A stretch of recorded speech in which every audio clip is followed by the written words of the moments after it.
আবার মেরুদণ্ড বেয়ে ঠান্ডা একটা স্রোত নেমে গেল। কারণ কেউ বিশ্বাসই করতে পারছে না, আর কেউ বিশ্বাস করতে চাইছেও না। আবির এত সহজ হতে পারে না। সে যদি শান্ত থাকে তাহলে তার মানে খেলা শুরু হয়ে গেছে, আর সেই খেলায় কে হারবে কে জিতবে তা এখনও কেউ জানে না। আবির হঠাৎ করে নীরবতা ভেঙে বলল, তুই আমাকে না জানিয়ে বিয়েটা করে ফেললি। কত আশা ছিল তোর বিয়েতে আনন্দ করব, কিন্তু সব কিছুই যেন মুহূর্তে ভেঙে গেল। তার কণ্ঠে ছিল আক্ষেপ, কিন্তু সে আক্ষেপের ভেতরে লুকিয়ে ছিল অস্বস্তি। কারণ পরিস্থিতিটা স্বাভাবিক নয়। ইসরাত ধীরে ধীরে মুখ খুলল, তার দৃষ্টিকে থামল আবিরের ওপর। আবির ভাই, তুমি ঠিক আছো তো? আসলাম খান তাড়াতাড়ি যোগ করলেন, হ্যাঁ আবির, ইশরাত ঠিকই বলেছে। তুই ঠিক আছিস তো? এই নীরবতার পিছনে কি লুকিয়ে আছে? আবির হালকা করে মাথা কাত করল।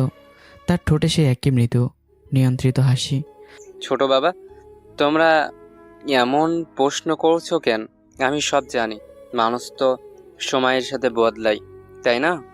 কথাগুলো খুব সাধারণ, কিন্তু তার চোখে ছিল না কোনো অস্বাভাবিকতা। সামিরা খান বিরক্ত গলায় বললেন, হয়েছে, অনেক কথা বলেছিস। এখন কয়েকদিন রেস্ট নে, তারপর এসব নিয়ে কথা হবে। আবির মৃদু হেসে মাথা নাড়ল। রেস্ট না মা, আমি কাল সকালে কক্সবাজার যাচ্ছি। বন্ধুরা আছে, ওদের সাথে সকালে বের হব। একটা স্বাভাবিক ভঙ্গিতে কথাটা বলল, যেন কিছুই ঘটেনি। তারপর আর এক মুহূর্ত দাঁড়ালো না। ধীরে স্থির পায়ে নিজের রুমের দিকে হাঁটা শুরু করলো। তার প্রতিটি পদক্ষেপ যেন মাপা, না তাড়াহুড়ো না দ্বিধা, শুধু অদ্ভুত এক নিয়ন্ত্রিত শব্দ। ঘরে আবারও নীরবতা নেমে এলো। আসলাম খানের বুকের ভিতর ধরপড় করতে শুরু করলো। মনে মনে তিনি আতঙ্কে কেঁপে উঠলেন। এটা কি সত্যি আবির? সেই বটরা কি নিয়ন্ত্রণহীন ছেলে এতটা শান্ত হয়ে গেল কিভাবে? না, এটা স্বাভাবিক না। এটা ঝড়ের আগে নিস্তব্ধতা। ইসরাত যেন এখনও শক কাটাতে পারেনি।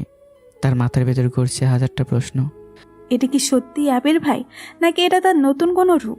আমি কি ভুল ভাবছি? না আমাকে অনেককে নজরে রাখতে হবে? যদি এটা অভিনয় হয় তাহলে ও সরাসরি আঘাত করবে অনেককে। শারমিন খান ভেতরে ভেতরে অস্থির হয়ে উঠছে। যে ভেবেছিল আবিরকে এনে সব ভেঙে দেবে, আমার আর ইসরাতের সম্পর্ক আলাদা করবে, কিন্তু এখন আবিরের এই রূপ দেখে তারই বুক কেঁপে উঠছে। আমি কি ভুল করে ফেললাম? আবিরের মা বাবা নিশ্চুপ। তাদের চোখে আনন্দের সাথে মিশে গেছে ভয়। নিজেদের ছেলেকে যেন নতুন করে চিনতে পারছে না তারা। এদিকে আমি ধীরে ধীরে ইসরাতের দিকে চোখে ফিসফিস করে বললাম, এটাই কি সে আবির যাকে তোমার বাবা সাইকো বলেছিল? ইসরাত ধীরে মাথা নেড়ে বলল, হ্যাঁ, এটাই সেই আবির। একদমই তো মনে হচ্ছে না। ইসরাতের ঠোঁট কেঁপে উঠল। আগে সে সাইকো ছিল, কিন্তু এখন এখন সে তার চেয়েও ভয়ঙ্কর কিছু হয়ে ফিরে এসেছে। ঠিক সেই মুহূর্তে ইসরাতের দৃষ্টি হঠাৎ করে আটকে গেল। সিঁড়ির মোড়ে দাঁড়িয়ে আছে আবির। সে ঘুরে তাকিয়েছে। তার চোখ, সেই চোখে ছিল না কোনো রাগ, না কোনো উন্মাদনা, ছিল এক অদ্ভুত স্থিরতা, যেন গভীর অন্ধকার পানির নিচে লুকিয়ে থাকে কিছু। তার ঠোঁটের কোণে ধীরে ধীরে ফুটে উঠল এক মুচকি হাসি। খুব সামান্য, কিন্তু অস্বাভাবিকভাবেই নিখুঁত। সেই হাসি যেন মুখে নয়, চোখে। এমন এক হাসি যেখানে উষ্ণতা নেই, আছে শুধু হিসেব আর অদৃশ্য কোনো সংকেত। ইসরাতের শরীর ঠান্ডা হয়ে গেল। তার মনে হলো আবির শুধু তাকাচ্ছে না, সে যেন ভেতরটা পড়ে ফেলছে। আসলাম খানও সে দৃষ্টি ধরে ফেললেন।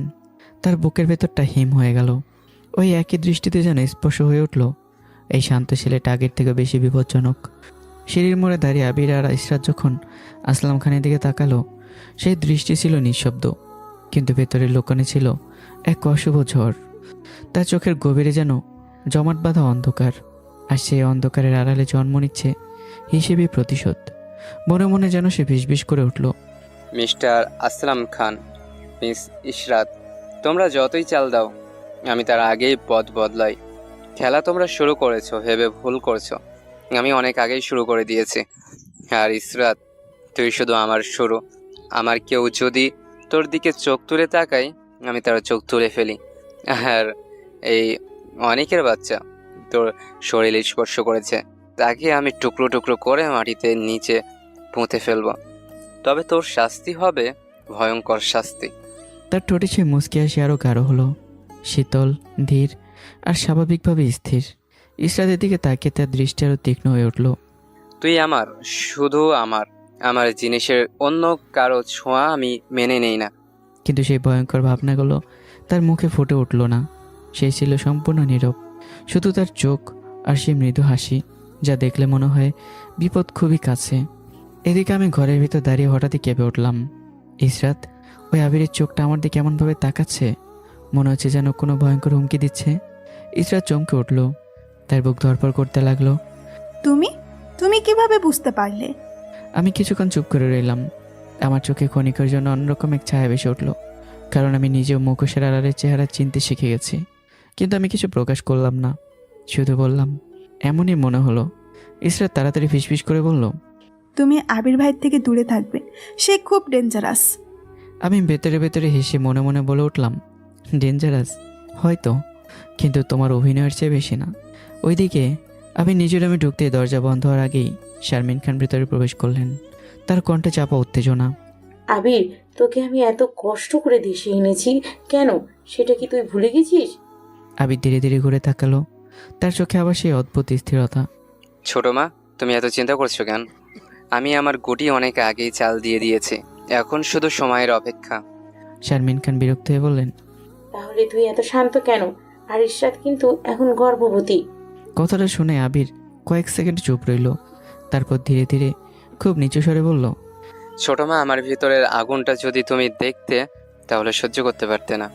তার চোখের দৃষ্টি হঠাৎ করেই বদলে গেল, আরো গভীর, আরো অন্ধকার।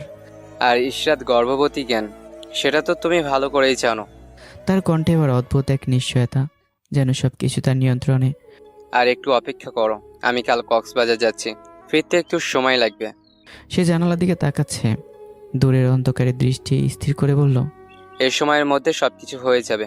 ঘরের বাতাস হঠাৎ করে ভারী হয়ে উঠল, কারণ তার কথাগুলো শুধু কথা ছিল না, সেগুলো ছিল একটা আসন্ন ধ্বংসের ঘোষণা। পরদিন খুব ভোরে, কোনো আনুষ্ঠানিক বিদায় না জানিয়েই আবির বেরিয়ে গেল। প্রথমে কক্সবাজার, সেখান থেকে রাঙামাটি, তারপর সুন্দরবন। এক জায়গা থেকে আরেক জায়গায় ঘুরে বেড়াতে লাগলো সে। বাইরে থেকে দেখলে মনে হয় একজন মানুষ নিজেকে সময় দিচ্ছে, দূরে থাকছে সব ঝামেলা থেকে, কিন্তু ভেতরে ভেতরে আবিরের প্রতিটি পদক্ষেপ হিসাব করে নাও।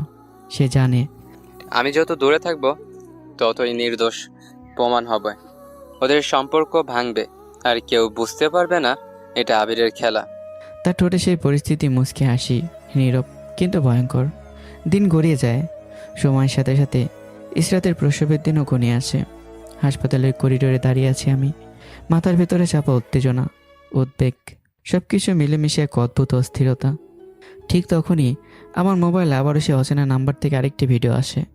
কাপা হাতে ভিডিওটি চালু করতেই স্ক্রিনে ভেসে ওঠে ইসরাত, আর তার সামনে নেহা।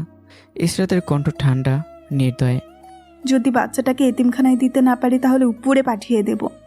ভিডিওটা শেষ হতেই আমার শরীর থরথর করে কেঁপে উঠল, শ্বাস যেন আটকে আসছে। আমার চোখে অবিশ্বাস, একটা মানুষ, একটা মা এতটা নির্মম হতে পারে।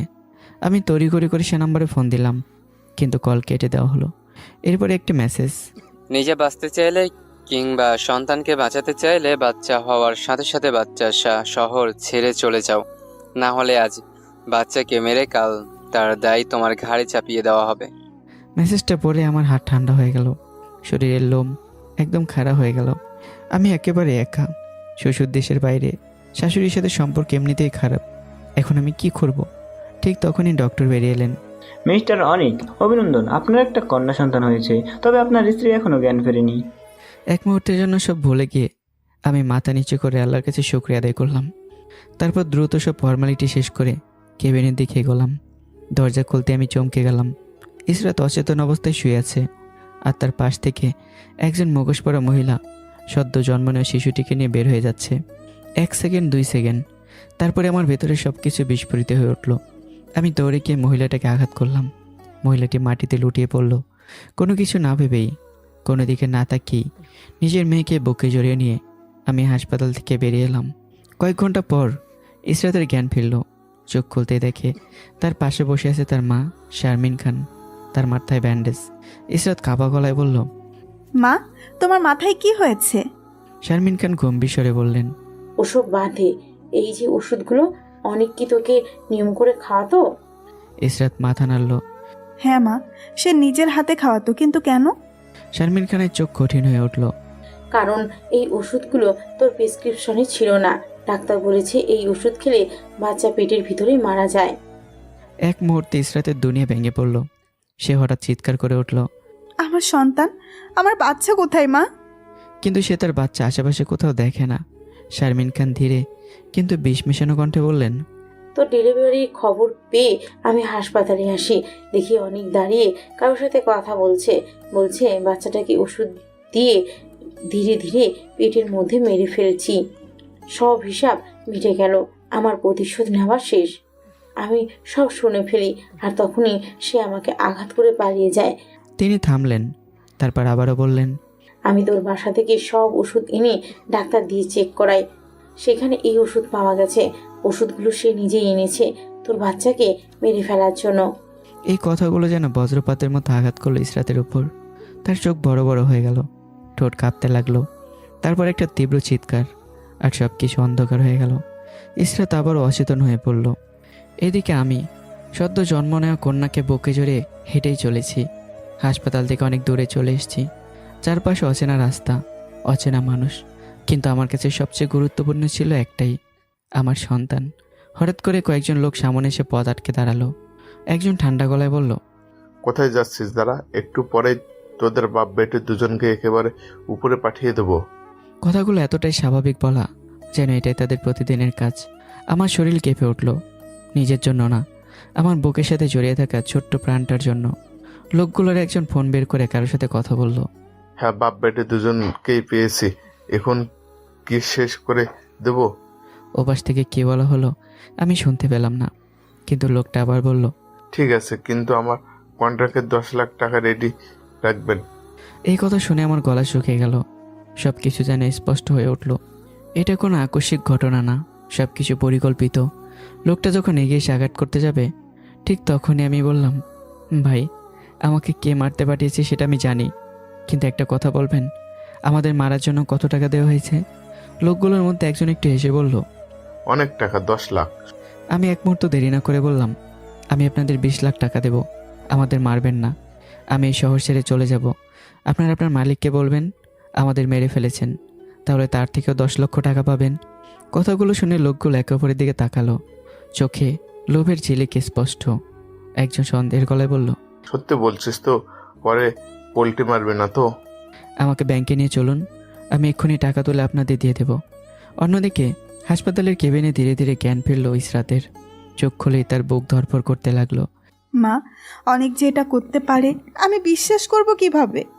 শারমিন খান ঠান্ডা গলায় বললেন, তুই আসলেই বোকা। সে যদি নির্দোষ হতো তাহলে এখন কোথায়? এই সময় তো তার তোর পাশে থাকার কথা ছিল, কিন্তু সে পালিয়ে গেছে কারণ সে অপরাধী, সেটা আমি এখন জেনে গেছি। ইসরাত কাপা গলায় বলল। তাহলে আমি ওর বিরুদ্ধে মামলা করব মা, আমি এখনই থানায় যাব। শারমিন খান দ্রুত তাকে থামালেন। তুই পাগল নাকি? এইসব করলে তোর বাবা সব জেনে যাবে। তুই অনেকের সাথে যা করেছিস তার আর অনেকের বিরুদ্ধে কোনো প্রমাণও নেই। সে যে এই ওষুধ এনেছে তার নিশ্চিন্ত প্রমাণ নেই আমাদের হাতে। ইসরাত ভেঙে পড়ে বলল, তাহলে আমি কি করব মা? অনেক আমার সন্তানকে মেরে ফেলেছে। একজন বাবা কিভাবে নিজের সন্তানকে হত্যা করে?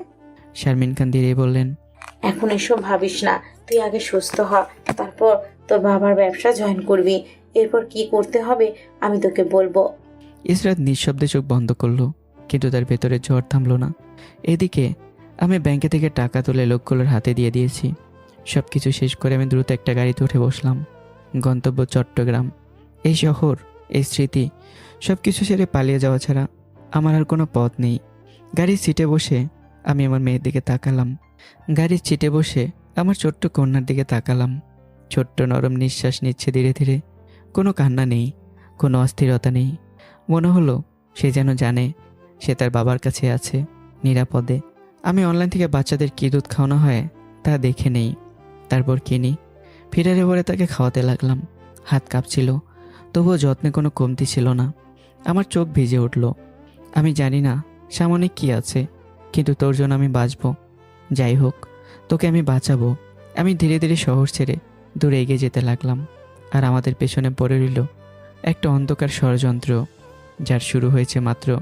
লোকগুলো দূরে সরে যেতেই তাদের একজন ফোন বের করলো। ঠান্ডা নির্লিপ্ত কণ্ঠে বলল, কাজ শেষ, বাপ বেটে দুজনকে মেরে মাটির নিচে পুঁতে ফেলেছি। ওপাশ থেকে কি বলা হলো বোঝা গেল না, কিন্তু তাদের মুখের হাসি দেখে স্পষ্ট একটা মিথ্যার উপর দাঁড়িয়ে আরও কোনো বড় খেলা এগিয়ে চলেছে। হাসপাতালের কেবিনে শুয়ে ইসরাত নিঃশব্দে নিজের পেটের উপর হাত রাখল। শূন্যতা, এক গভীর অসহনীয় শূন্যতা। তার চোখ বেয়ে নীরবে জল গড়িয়ে পড়ছে।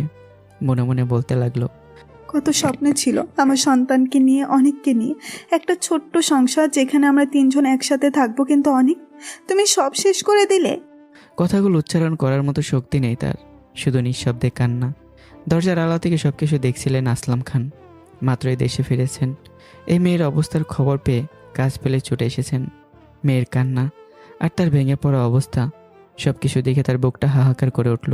কিন্তু কিছু না বলেই তিনি পাশের কেবিনে চলে গেলেন। পেছন পেছন এলেন শারমিন খান। শারমিন খান খুব বড় কণ্ঠে বললেন, দেখলি তো, একটা রাস্তা ছেলেকে তুলে এনে মেয়ের জামাই করে কি বড় ভুল করলে। আসলাম খান কিছুক্ষণ চুপ করে রইলেন, তারপর ধীরে বললেন, মনে আছে শারমিন, ইশরাত যখন 5 বছরের ছিল কেউ তাকে হত্যা করতে চেয়েছিল। শারমিন খান চমকে তাকালেন।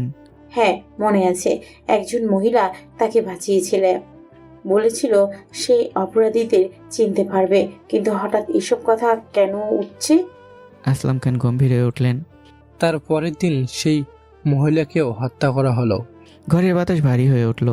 তিনি আরও নিচু গলায় বললেন, সেই মহিলাকে হত্যা করেছিল আমার বড় ভাই আকরাম খান আর তার স্ত্রী আর সেই মহিলার বড় বোন মিলে, মানে অনিকের সৎ মা। কথাটা শুনেই শারমিন খানের শরীর কেঁপে উঠল, চোখ বিস্ফোরিত। মানে অনেক সেই মহিলার ছেলে? আসলাম খান ধীরে মাথা নাড়লেন। হ্যাঁ, আর আমার বড় ভাই আর ভাবি, ওরে আমাদের মেয়েকে মারতে চেয়েছিল। অনিকের মা সেটা দেখে ফেলেছিল। সে বেঁচে থাকলে তারা আজ জেলে থাকতো। প্রমাণ না থাকায় আমি এতদিন ঘরে কালসাপ পুষেছি। কথাগুলো যেন ছুরির মতো বিঁধল শারমিন খানের মনে। তার চোখে জল এসে গেল। নিজের করা অপরাধ বোধগুলো একে একে ভেসে উঠছে, কিন্তু সে বলতে পারছে না, কারণ সত্যিটা যদি প্রকাশ পায় তাহলে সব কিছু ভেঙে যাবে। সে নিঃশব্দে মাথা নিচু করে বসে রইল, মনে মনে আল্লাহর কাছে ক্ষমা চাইতে লাগলো। আসলাম খান একটা দীর্ঘ শ্বাস ফেলে বললেন, এই জন্যই আমি ছেলেটাকে জামাই করেছি। ও অনেক কষ্টে বড় হয়েছে, সৎ মায়ের নির্যাতনে। তার মা বেঁচে থাকলে এমন হতো না, এত নির্যাতন হতো না। বলো তো শারমিন, আমি কি কিছু ভুল করেছি? ছেলেটার মা মারা গিয়েছে আমাদের মেয়ের কারণে। শারমিন খান চুপ, তার কাছে কোনো উত্তর নেই। অন্যদিকে চট্টগ্রামে পৌঁছে গেছি, সব কিছু পেছনে ফেলে নতুন একটা জীবন শুরু করার চেষ্টা। আমি আমার স্কুল জীবনের এক বন্ধুর সাথে যোগাযোগ করলাম। বন্ধুটা আমাকে আশ্রয় দিল, সাহায্য করলো। আমি একে একে সব সিম কার্ড, মোবাইল নষ্ট করে ফেললাম। নিজেকে সম্পূর্ণ অদৃশ্য করে দিলাম পুরনো জীবনের কাছে। তারপর বন্ধুর সাহায্যে একটা ছোট্ট বাসা ভাড়া নিলাম। একজন কাজের মেয়েকে রাখলাম, শুধু আমার মেয়ের দেখাশোনার জন্য। দিন গড়িয়ে যেতে লাগলো। ধীরে ধীরে একটা ছোট্ট ব্যবসা শুরু করলাম, টেক্সটাইলের। শুরুটা ছোট, খুবই ছোট, কিন্তু আমার চোখে ছিল একটাই লক্ষ্য, আমাকে বাঁচতে হবে, আমার মেয়ের জন্য বাঁচতে হবে। অন্যদিকে আবির ফিরে এলো। কেউ টের পাওয়ার আগেই সরাসরি গিয়ে দাঁড়ালো ইসরাতের রুমে।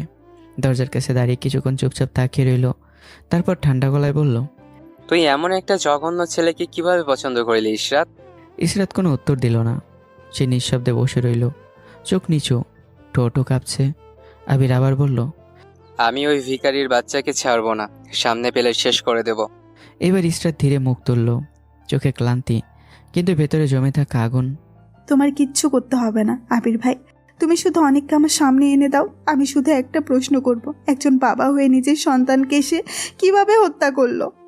তারপর যা করার আমি করব। তার কণ্ঠ ভেঙে পড়ল। ইসরাতের এই কথা শুনে আবিরের ঠোঁটে ধীরে ধীরে ফুটে উঠল এক অদ্ভুত হাসি, গভীর, নিঃশব্দ, কিন্তু শীতল, যেন সেই মুহূর্তটার জন্য অপেক্ষা করছিল। ঠিক তখনই দরজা খুলে ভেতরে ঢুকলেন আসলাম খান। আবিরকে দেখে একটু থমকে গেলেন। আবির, তুই কখন আসলি? আবির স্বাভাবিক ভঙ্গিতে বলল, এই তোর বাচ্চা ইশরাতের ব্যাপারটা শুনেই চলে এলাম। তারপর আর এক মুহূর্ত না দাঁড়িয়ে চোখের কোণে সেই মুচকে হাসিটা রেখে সে রুম থেকে বেরিয়ে গেল। আসলাম খান ধীরে ইসরাতের পাশে বসে বললেন, তুই এখানে ভেঙে পড়লে চলবে?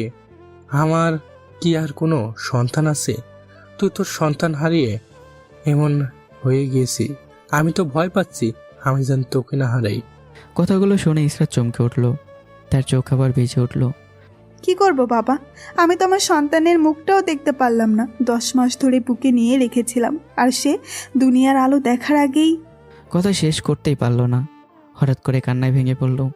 আসলাম খান তার মাথায় হাত রেখে ধীরে বললেন, সব ভুলে যা, আমার জন্য আগামীকাল থেকে আমার কোম্পানিতে জয়েন কর। ইসরাত চোখ মুছে ধীরে মাথা নাড়ল। ঠিক আছে বাবা, কাল থেকেই যাব। অন্যদিকে চট্টগ্রামে আমি নতুন জীবনে নিজেকে মানিয়ে নেওয়ার চেষ্টা করছি, কিন্তু একটা বিষয়ে আমি কয়েকদিন ধরে খেয়াল করছি। বাসার মালিকের মেয়েটা যেন আমাকে অদ্ভুতভাবে লক্ষ্য করে। আজ আর না পেরে আমি সরাসরি জিজ্ঞাসা করলাম, আপনি কি আমাকে কিছু বলতে চান? মেয়েটা একটু ইতস্তত করে বলল, আপনার স্ত্রী নেই? আর এই বাচ্চাটা আপনার? ওর জন্মের সময় ওর মা মারা গেছে। আর হ্যাঁ, ও আমার মেয়ে। কথাটা বলার সময় আমার চোখে ক্ষণিকের জন্য একটা ব্যথা ফুটে উঠল, যা আমি লুকানোর চেষ্টা করলাম। মেয়েটার চোখে জল এসে গেল।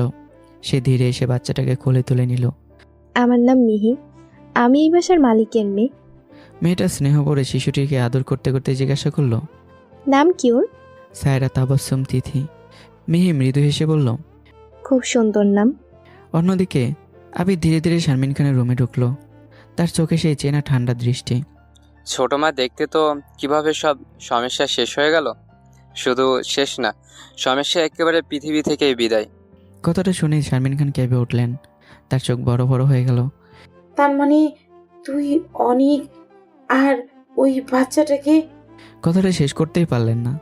আবির ধীরে হেসে বলল, আচ্ছা, পুরো তুলে ফেলাই ভালো, একটু থাকলেও পরে সমস্যা বাড়ে। তার কণ্ঠে কোনো অনুতাপ নেই, শুধু ঠান্ডা যুক্তি। তারপর একেবারে স্বাভাবিক ভঙ্গিতেই বলল, এখন তুমি আমার আর ইশরাতের বিয়ের ব্যবস্থা করো। ঘরের বাতাস জমে গেল।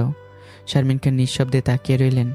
তার সামনে দাঁড়িয়ে থাকা ছেলেটা মানুষ না, নাকি অন্য কিছু, তা তিনি নিজেও বুঝে উঠতে পারলেন না। আবির চলে যেতেই শারমিন খান ভেঙে পড়ে বিছানায় বসে গেলেন। তার বুকের ভেতরটা কাঁপছে, শ্বাস ভারী হয়ে আসছে। মনে মনে ফিসফিস করে উঠলেন, আমি কি করেছি? খাল কেটে কুমির এনেছি? এই আবির মানুষ না, মানুষের রূপে একটা জানোয়ার। একদিনের বাচ্চার প্রতি যারা এতটুকু দয়া নেই, এর হাতে আমি আমার মেয়েকে তুলে দেব? তার চেয়ে মেয়েকে বিষ খাইয়ে মারা ভালো। তার চোখ বেয়ে নিঃশব্দে পানি গড়িয়ে পড়তে লাগলো। পরদিন মনের ভেতর পাথর চেপে ইসরাত বাবার অফিসে জয়েন করলো। নিজেকে ব্যস্ত রাখার চেষ্টা, কাজের ভেতর ডুবে গিয়ে নিজের শূন্যতাকে ভুলে থাকার এক মরিয়া প্রচেষ্টা। অন্যদিকে আসলাম খান আর ইসরাত বেরিয়ে যেতেই আবির আবার ঢুকলো শারমিন খানের রুমে। ছোট মা, সারা রাত কি সিদ্ধান্ত নিলে? আমার সাথে ইশরাতের বিয়ে কবে দিচ্ছ?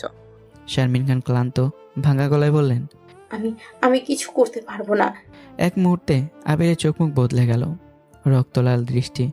সে ঝাঁপিয়ে পড়ে শারমিন খানের গলা চেপে ধরল। কি বললে ছোট মা? তোমার কথা মতো আমি সব করেছি, ওদের আলাদা করেছি, সব কিছু শেষ করে দিয়েছি, আর এখন তুমি পাল্টি নিচ্ছ? শারমিন খান মরিয়া হয়ে তাকে ঠেলে সরিয়ে দিলেন। গভীর শ্বাস নিতে নিতে বললেন, আবির, তোর মাথা ঠিক আছে? আমি তোর চাচি, আর একটু হলে আমি মরে যেতাম। আবির গর্জে উঠল। তাহলে পাল্টি মারছো কেন? শারমিন খান এবার কঠিন গলায় বললেন, আমি তোকে বলেছিলাম ওদের আলাদা করতে, মেরে ফেলতে না। আবির কিছুক্ষণ চুপ রইল। তার চোখে আবার সেই ঠান্ডা ভাব ফিরে এলো। আমি রিস্ক নিতে চাইনি। শারমিন খান দীর্ঘ শ্বাস ফেলে বললেন, এখন যদি পারিস ঈশ্বরকে নিজে রাজি করিয়ে বিয়ে কর, আমি আর কিছু বলবো না। কথাটা শুনে আবির কিছু বলল না, চুপচাপ ঘর থেকে বেরিয়ে গেল। আর শারমিন খান নিজের পাপের ভারে ভেঙে পড়তে লাগলেন ভেতরে ভেতরে। অন্যদিকে রাতে চাঁদের আলো ছড়িয়ে আছে চারপাশে। ছাদের এক কোণে দাঁড়িয়ে আছি। আমার বুকে জড়িয়ে আছে ছোট্ট তিথি। আমার চোখে দূরের শূন্যতা, মেয়ের ভবিষ্যৎ নিয়ে অগণিত চিন্তা। ঠিক তখনই পেছন থেকে সে মিহি নিঃশব্দে তিথিকে কোলে তুলে নিল। আমি আরও চমকে উঠলাম। মিহি হালকা এসে বলল, কি হলো, ভয় পেলেন নাকি? আমি জোর করে একটুখানি হাসলাম, কিন্তু সেই হাসিতে ক্লান্তি স্পষ্ট। মিহি তিথির দিকে তাকিয়ে বলল, এইভাবে কি ওকে মানুষ করতে পারবেন? বিয়ে করে ফেলুন। আমি কিছু না বলে মোবাইলের ফ্ল্যাশ লাইটটা অন করলাম। এই আলোটা দিয়ে আমার পিঠটা দেখুন। মিহি অবাক হলে এগিয়ে এলো। আমার গেঞ্জি সরাতেই সে আতঙ্কে চিৎকার করে উঠল। এটা এটা কি এটা কি মানুষের পিঠ? পিঠ জুড়ে দাগ, পোড়া ক্ষত, শুকনো চামড়া, যেন বারবার আগুনে ঝলসে দেওয়া হয়েছে। এগুলো আমার সৎ মায়ের অত্যাচার। আমি চাই না আমার মেয়ে এমন কিছু সহ্য করুক। কণ্ঠে ছিল না কোনো অভিযোগ, ছিল শুধু ভয় আর প্রতিজ্ঞা। মিহি চোখ ভিজে উঠল। সে ধীরে বলল, হাতের 5টা আঙ্গুল একরকম হয় না, সব মানুষ এক না। আপনি ভয় পাবেন না, আপনি কাজে গেলে তিথিকে আমার কাছে রেখে যাবেন। চাঁদের আলোয় দাঁড়িয়ে একটা নতুন সম্পর্কের সূচনা হলো, বিশ্বাসের আর একটুখানি আশার। অন্যদিকে আবির হঠাৎ করে ইসরাতের হাত চেপে ধরে টেনে ছাদের দিকে নিয়ে গেল। তার গ্রিপ শক্ত, প্রায় জোর করেই। ইসরাত একটু ভয় পেলেও নিজেকে সামলে নিল। ছাদে সে হাত ছাড়িয়ে এনে শান্ত গলায় বলল, আবির ভাই, আমাকে এখানে আনলে কেন? আবির কিছুক্ষণ চুপ করে তার দিকে তাকিয়ে রইল। চাঁদের আলোয় তার মুখটা অদ্ভুতভাবে জ্বলসে উঠছে। তারপর ধীরে বলল, ইশরাত, তুই তো জানিস ছোটবেলা থেকে তোকে আমি কতটা ভালোবাসি। যখন শুনলাম তুই অন্য কাউকে ভালোবেসে বিয়ে করেছিস, বিশ্বাস কর বুকের মধ্যে পাথর চেপে সেটা মেনে নিয়েছিলাম। সে একটু থামলো, ঠোঁটের কোণে মৃদু হাসি। কিন্তু এখন সে তোকে বেইমানি করে ছেড়ে চলে গেছে। এখন তুই কি আমাকে একটা সুযোগ দিবি না? কথাগুলো শুনে ইসরাত থমকে গেল। তার বুকের ভেতরটা যেন শক্ত হয়ে আসছে, শ্বাস নিতে কষ্ট হচ্ছে। তবুও নিজেকে সামলে বলল, আবির ভাই, আমার ভেতরের এই ক্ষত এত সহজে সেরে যাবে না, আমার সময় লাগবে, অনেক সময়। আবির এক পা এগিয়ে এলো। কত সময় লাগবে? ইসরাত চোখ নামিয়ে বলল, হয়তো 1 মাস, হয়তো কয়েক বছর। কিছুক্ষণ নীরবতা। তারপর আবির হঠাৎ হেসে উঠল, একটা অদ্ভুত চাপা হাসি। যত সময় লাগে নে, 1 বছর, 2 বছর, 5 বছর, আমি অপেক্ষা করব। সে একটু ঝুঁকে নিচু গলায় যোগ করলো, কিন্তু এবার তুই শুধু আমার। ইসরাত ধীরে মাথা তুলল। তার চোখে ক্লান্তি, কিন্তু ভেতরে লক্ষ্য অনেক সতর্কতা। ঠিক আছে, কিন্তু একটা শর্ত আছে, এর আগে তুমি আমাকে কোনোভাবে চাপ দেবে না, ডিস্টার্ব করবে না। আবির এক মুহূর্ত তাকিয়ে রইল, তারপর মাথা নাড়ল। ঠিক আছে? ইসরাত আর এক মুহূর্ত দাঁড়ালো না, দ্রুত সিঁড়ির দিকে হাঁটা দিল। তার চলে যাওয়া দেখতেই আবিরের মুখে ধীরে ধীরে ফুটে উঠল এক বিকৃত আনন্দ। সে নিঃশব্দে হেসে উঠল, চোখ বন্ধ করে যেন কোনো জয়ের স্বাদ নিচ্ছে। সময় নাও, যত সময় লাগ, শেষটা তো আমারই হাতেই। অন্যদিকে আমাদের বাড়িতে, আমার সৎ ভাইদের বাড়িতে উৎসবের আমেজ। বিয়ের প্রস্তুতি চলছে জোরসোরে।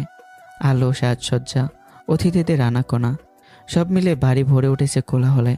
আর আমেনা বেগম, আমার সৎ মা, মানে আমার খালা, খুশিতে আত্মহারা। তার মুখে তৃপ্তির ছাপ, যেন বহুদিনের কোনো বাধা সরে গেছে পথ থেকে। তিনি আত্মীয়দের সাথে হাসি মুখে কথা বলছেন, আয়োজন দেখছেন। কেউ জানে না এই আনন্দের আড়ালে লুকিয়েছে কত অন্ধকার গল্প। এইভাবেই দেখতে দেখতে কেটে গেল 5টা বছর। সময়ের স্রোতে সব কিছু বদলে গেলেও কিছু ক্ষত রয়ে গেল ঠিক আগের মতোই তাজা। এই 5 বছরে আবির কতভাবে ইসরাতের কাছে এসেছে তার হিসাব নেই। প্রতিবার একই প্রশ্ন, কবে বিয়ে করবি? আর প্রতিবার ইসরাতের সে একই উত্তর, যেদিন আমি সব ভুলে নতুন করে শুরু করতে পারবো সেদিন। এই উত্তর শুনতে শুনতে আবিরের ভেতরে বিরক্ত জমলেও সে নিজেকে থামিয়ে রেখেছে, কারণ তার কাছে পথটা পরিষ্কার, শেষে ইসরাত তারই হবে। অন্যদিকে চট্টগ্রামে অন্য এক জীবনের গল্প। মিহি ধীরে ধীরে প্রতিদিন একটু একটু করে আমাকে বোঝানোর চেষ্টা করেছে বিয়ের কথা, নতুন করে জীবন শুরু করার কথা। কিন্তু আমি প্রতিবারই হেসে উড়িয়ে দিয়েছি। এখনও সেভাবে ভাবিনি। আর কিছুদিন যাক, তারপর। মিহিও ছাড়ার মেয়ে নয়, আমিও বুঝি মিহি আমাকে ভালোবাসে। তিথি তো এখন মিহি ছাড়া কিছুই বোঝে না। রাতে মিহির কাছে ঘুমায়, তার কোলেই বড় হচ্ছে। মিহির বাবা মা বহুবার বিয়ের কথা তুলেছে, কিন্তু সে একরকম জেদ ধরে না করে দিয়েছে। কারণটা আমি জানি, তবুও না জানার ভান করে থাকি।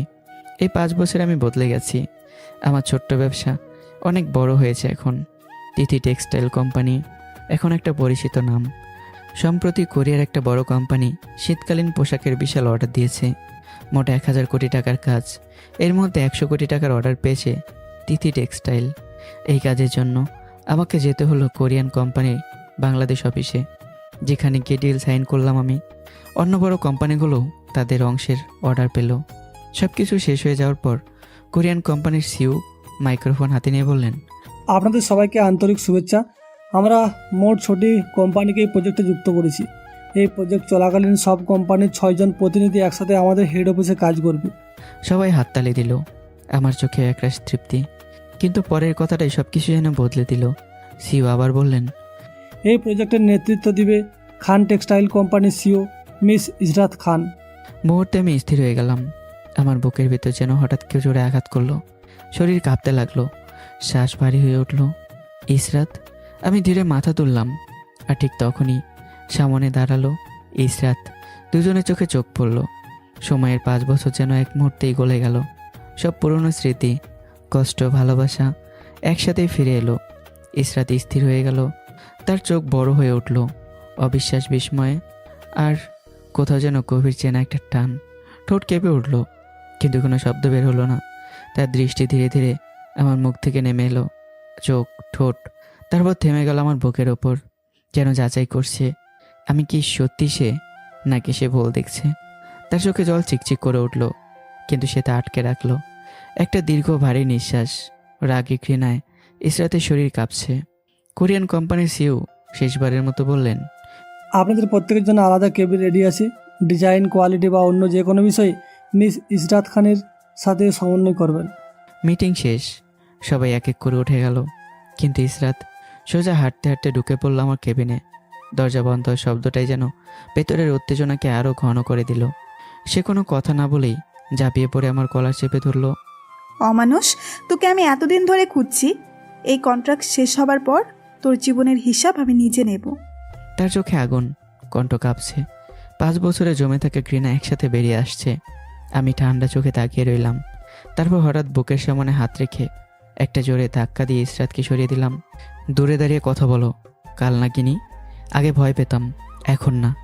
ইসরাত এক পা পিছিয়ে গেল, চোখে বিস্ময়, রাগ, অপমান সব একসাথে। তুই আমাকে এই নামে ডাকলি? এই নামটা তোকে মানায় না, যে নিজের সন্তানকে। চুপ, আর একটা শব্দ বলবি না। দুজনের মধ্যে যেন আগুন জ্বলছে। ইসরাত দাঁতে দাঁত চেপে বলল, তুই পালিয়ে গিয়ে বাঁচবি ভেবেছিলি? আমি ঝুঁকে এলাম একটু, চোখে তীক্ষ্ণ দৃষ্টি। আর তুমি ভেবেছিলে সব দোষ আমার কারে চাপিয়ে দিয়ে নিজে বেঁচে যাবে? দুজনে থেমে গেলাম। নীরবতা, কিন্তু সেই নীরবতা শব্দের থেকেও বেশি তীক্ষ্ণ। সেদিন রাতে আমি বাসায় ফিরে ক্লান্ত হয়ে সোফায় বসতেই তিথি দৌড়ে এসে আমার কোলে উঠে পড়ল। পাপা পাপা, মিয়াকে বলেছে তোমরা কি খুব বোকা। হ্যাঁ মামনি, তোমার পাপা অনেক বোকা। তিথি গম্ভীর হয়ে বলল, না তুমি বোকা না, তুমি আমার সুপার পাপা। এই বলে সে আমার গালে একটা চুমু দিল। ঠিক তখনই রান্নাঘর থেকে বের হলো মিহি। হালকা হেসেই বলল, হ্যাঁ, খুব সুপার। নিজের কথা একদমই ভাবে না, শুধু অন্যের জন্য কষ্ট পায়, এটাই তো বোকামি। আমি মৃদু হেসে মাথা নাড়লাম। তিথি মিহির দিকে তাকিয়ে বলল, মিয়াকে আজকে আমি তোমার সাথে ঘুমাবো। মিহি মুচকি এসে বলল, ঠিক আছে, তবে আগে খাওয়া শেষ হোক। তিথি আবার আমাকে জড়িয়ে ধরল। পাপা তুমি কোথাও যাবে না তো? আমি তার মাথায় হাত রেখে বললাম, না মামনি, কোথাও না। পরদিন সকালে অফিসে ঢুকতেই পিয়ন এসে বলল, মিস ইসরাত আপনাকে কেবিনে ডাকছেন। আমি ঢুকতেই ইসরাত কেবিনে কিছু ফাইল ছুড়ে দিয়ে বলল, মিস্টার অনেক, আপনার ফ্যাক্টরি থেকে আসা পোশাকগুলোতে বড় সমস্যা আছে। এই প্রজেক্টের সব কোম্পানির নাম একসাথে যাবে। আপনার জন্য আমাদের বদনাম হবে। আমি শান্তভাবে পোশাকগুলো হাতে নিয়ে পরীক্ষা করলাম। তারপর ধীরে মাথা তুলে বললাম, মিস ইসরাত, এগুলো আমার ফ্যাক্টরির না। আমি আগে থেকে জানতাম আপনি এমন কিছু করতে পারেন, তাই প্রমাণ নিয়ে এসেছি। আপনি চাইলে সবার সামনে চ্যালেঞ্জ করতে পারেন। ইসরাত থেমে গেল, তার চোখে মুহূর্তের জন্য দ্বিধা ফুটে উঠল। সে জানে এখন চ্যালেঞ্জ করলে উল্টো নিজেই অপমানিত হতে পারে। সে কিছু না বলে ফাইলগুলো তুলে নিল।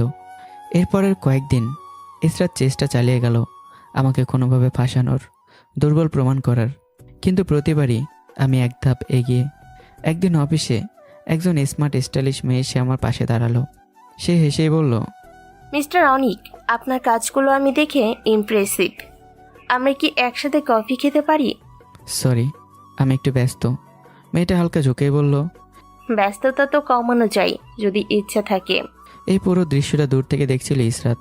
তার বুকের ভেতরটা হঠাৎ কেমন করে উঠল। এত সহজে অন্য কারোর সাথে? সে নিজে অবাক, কেন তার এত বিরক্ত লাগছে, কেন এই মেয়েটার হাসিটা তার সহ্য হচ্ছে না।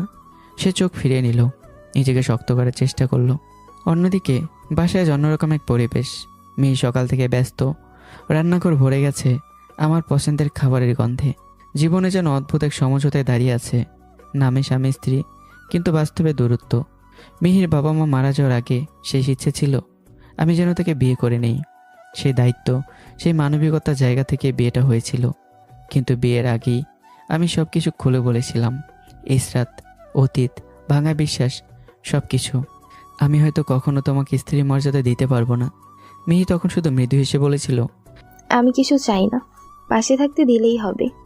তারপর থেকেই একসাথে নিচে থেকেও আলাদা দুটো পৃথিবী। সন্ধ্যা আমি বাসায় ফিরতেই মিহি আমার দিকে তাকিয়ে বলল, কিছুদিন ধরে দেখছি তুমি খুব চিহ্নিত। আমি একটু থামলাম। আমার চোখে ক্লান্তির ছাপ, নতুন প্রজেক্ট, অনেক চাপ। আমি ইচ্ছে করে কথাটা ঘুরিয়ে দিলাম। মিহি বুঝলো, তবু কিছু বলল না। ঠিক আছে, তুমি ফ্রেশ হয়ে নাও, আমি টেবিলে খাবার দিচ্ছি। তার কণ্ঠে কোনো অভিযোগ নেই, শুধু নীরব সমর্থন। এদিকে প্রজেক্ট শেষ হতে মাত্র আর 1 সপ্তাহ। এই সময়েই ইসরাত চুপচাপ কিছু লোক ঠিক করে ফেলেছে, আর তার চোখে এখন একটাই লক্ষ্য, এই প্রজেক্ট শেষ হতেই আমার জীবনের শেষ। তার মনে একটাই বিশ্বাস, যে আমার সব কিছু শেষ করেছে তাকে আমি ছাড়বো না। অফিসে সেদিনই সেই মেয়েটা আবার আমার কাছে এসে দাঁড়িয়েছে। হাসি, কথা একটু বেশিই কাছাকাছি দাঁড়ানো, সব কিছু যেন ইসরাতের চোখে আগুন ঢেলে দিচ্ছে। দূর থেকে দেখছিল সে, তার মুঠো শক্ত হয়ে উঠছে। সে আর নিজেকে থামাতে পারল না, সোজা এসে দাঁড়ালো সামনে। মিস্টার অনিক, আপনার চরিত্রটা তো আর ভালো হলো না, মেয়ে দেখলেই লুচ্চামো শুরু করেন। কথাটা ছড়ে দিল সে, সরাসরি তীক্ষ্ণ। মেয়েটা অপ্রস্তুত হয়ে সরে গেল। আমি ধীরে মাথা তুললাম, আমার চোখে বিরক্তি। মিস ইসরাত, আগে একটা চোখের ডাক্তার দেখান, তারপর চশমা পরবেন। আর মনে রাখবেন, আমি আপনার এমপ্লয়ি না, আমি একটা কোম্পানির সিইও। কথাটা ছিল ঠান্ডা, কিন্তু কেটে যাওয়ার মতো ধারালো। ইসরাত ঠোঁট বাঁকিয়ে বলল, কে জানে কার মাথায় বাড়ি দিয়ে এত বড় সিও হলি। এক মুহূর্ত নীরবতা। আমি তাকিয়ে রইলাম, চোখে ক্ষণিকের জন্য কষ্টে ছায়া ফুটে উঠল, কিন্তু কিছু বললাম না, শুধু ঘুরে চলে গেলাম। ইসরাত দাঁড়িয়ে রইল সেখানেই, তার বুকের ভিতর ধুকপুক করছে রাগ, অভিমান আর অদ্ভুত এক টানে। কেন এমন লাগে? সে নিজের উত্তর জানে না। আর দূরে কোথাও একটা ঝড় ধীরে ধীরে তৈরি হচ্ছে, যার শেষ কেউ এখনো কল্পনা করতে পারছে না। দেখতে দেখতে কেটে গেল আর 1 সপ্তাহ। আজ সেই দিন, কোরিয়ান কোম্পানির প্রজেক্ট শেষ, সবাই নিজেদের অফিসে ফিরে যাবে। সকালে নাস্তার টেবিলে বসে মিহি বলল, অনিক, আজ তিথির স্কুলে 10:30 ছুটি। তুমি যাওয়ার পথে ওকে নিয়ে নিও, দরকার হলে অফিসে রেখে দিও। কথাটা শুনে আমি হঠাৎ থমকে গেলাম। আমার ভেতরে এক ঝটকা ভয় উঠল। যদি, পরক্ষণে নিজেকে বোঝালাম, না, ইসরাত তো জানে বাচ্চা বেঁচে নেই। আমি নিঃশ্বাস ছাড়লাম। আচ্ছা, নিয়ে আসবো। স্কুলের সামনে তিথিকে গাড়িতে তুলে নিতেই সে মুখ ফুলে বলল, বাবা, আজ তুমি এলে কেন? মিহি আন্টি কোথায়? কেন, পাপার সাথে যেতে ভালো লাগে না? তিথির সাথে সাথে আমার গলায় ঝুলে পড়ল। অনেক ভালো লাগে। আমি তার মাথায় চুমু খেয়ে বললাম, তাহলে আজ পাপার অফিসে যাবে, ঠিক আছে? ইয়েস। তিথির উচ্ছ্বসিত উত্তর। বাবা মেয়ের হাসি আড্ডায় পথটা কেটে গেল। অফিসে ঢুকতেই, গাড়ি থেকে নেমেই তিথি অফিসে দৌড়াতে শুরু করলো, এদিক ওদিকে। পুরো অফিস যেন তার খেলাঘর। আমি মুচকি এসে তাকিয়ে রইলাম। আমার ক্লান্ত জীবনে এই ছোট্ট মানুষটাই একমাত্র আলো। অন্যদিকে নিজের কেবিনে বসে ইসরাত সব কিছু গুছিয়ে নিচ্ছিল। তার সামনে বসেছিল আনহা। হঠাৎ বাইরে থেকে শিশুর হাসির শব্দ ভেসে এলো। ইসরাত ভুরু কুঁচকে বলল, মিস আনহা, বাহিরে কি বাচ্চার আওয়াজ? আনহা হালকা হেসে বলল, জি ম্যাম, মিস্টার অনিক তার মেয়েকে এনেছে আজ। একটু থেমে আবার যোগ করলো, বাচ্চাটা এত কিউট আর একদম পাকা পুরি। কথাটা শুনে ইসরাত থমকে গেল। তার বুকের ভেতর হালকা কিছু একটা মোচড় দিয়ে উঠল। তাহলে সে সত্যিই নতুন জীবন শুরু করেছে, আর আমি এখনো অতীতেই আটকে আছি। তার চোখে এখন এক মুহূর্তের জন্য কষ্ট ভেসে উঠল। আনহা আবারও বলল, ম্যাম, একটা কথা বলি, রাগ করবেন না। ইসরাত কিছু না বলে তাকালো। বাচ্চাটাকে দেখতে একদম আপনার মতো লাগে, মানে যেন আপনারই ছোটবেলার কপি। এই কথাটা যেন বজ্রপাতের মধ্যে আঘাত করলো। ইসরাতের নিঃশ্বাস আটকে গেল, আর আঙ্গুলগুলো ধীরে ধীরে শক্ত হয়ে উঠল। আমার মতো? ঠিক তখনই কেবিনের কাচের বাইরে দিয়ে দৌড়ে গেল তিথি। ইসরাতের চোখ হঠাৎ তার উপর গিয়ে থামলো। সময় যেন থেমে গেছে।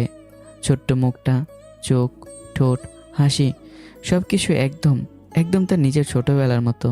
ইসরাত চেয়ার থেকে ধীরে উঠে দাঁড়ালো। তার চোখ বড় বড় হয়ে গেছে, ঠোঁট কাঁপছে। এটা কিভাবে সম্ভব? তার বুকের ভিতরে দুপুক শব্দ বাড়তে লাগলো। মনে হতে লাগলো যেন বহুদিন আগে হারিয়ে যাওয়া কোনো সত্যি আজ হঠাৎ সামনে এসে দাঁড়িয়েছে, আর সেই সত্যি তার পুরো পৃথিবীটাকে বদলে দিতে পারে। ইসরাত ধীর গলায় বলল, মিস আনহা, আপনি কি মিস্টার অনেকের মেয়ের একটা ছবি তুলে আনতে পারবেন? আনহা হাসি মুখে বলল, অবশ্যই ম্যাম। ইসরাত নিজের মোবাইলের লক খুলে এগিয়ে দিল। কিছুক্ষণ পর আনহা ফিরে এলো। তিথির একটা ছবি তুলে এনে দিল তার হাতে। ছবিটা দেখার মুহূর্তেই ইসরাতের ভিতরের পৃথিবীটা ভেঙে পড়ল। ছোট্ট মুখটা, সেই চোখ, সেই ঠোঁট, যেন আয়নার সামনে নিজেরই ছোটবেলাকে দেখছে। তার আঙ্গুল কাঁপতে লাগলো, চোখ ঝাপসা হয়ে গেল। এক ফোঁটা দুই ফোঁটা অবিরাম জল গড়িয়ে পড়তে লাগলো তার গাল বেয়ে। এটা আমারই। এইদিকে আমাকে ঘিরে সবাই দাঁড়িয়ে আছে। বিদায় অনুষ্ঠান, হাসি, করমর্দন, শুভেচ্ছা সব মিলে এক গম্ভীর অথচ আনন্দময় পরিবেশ।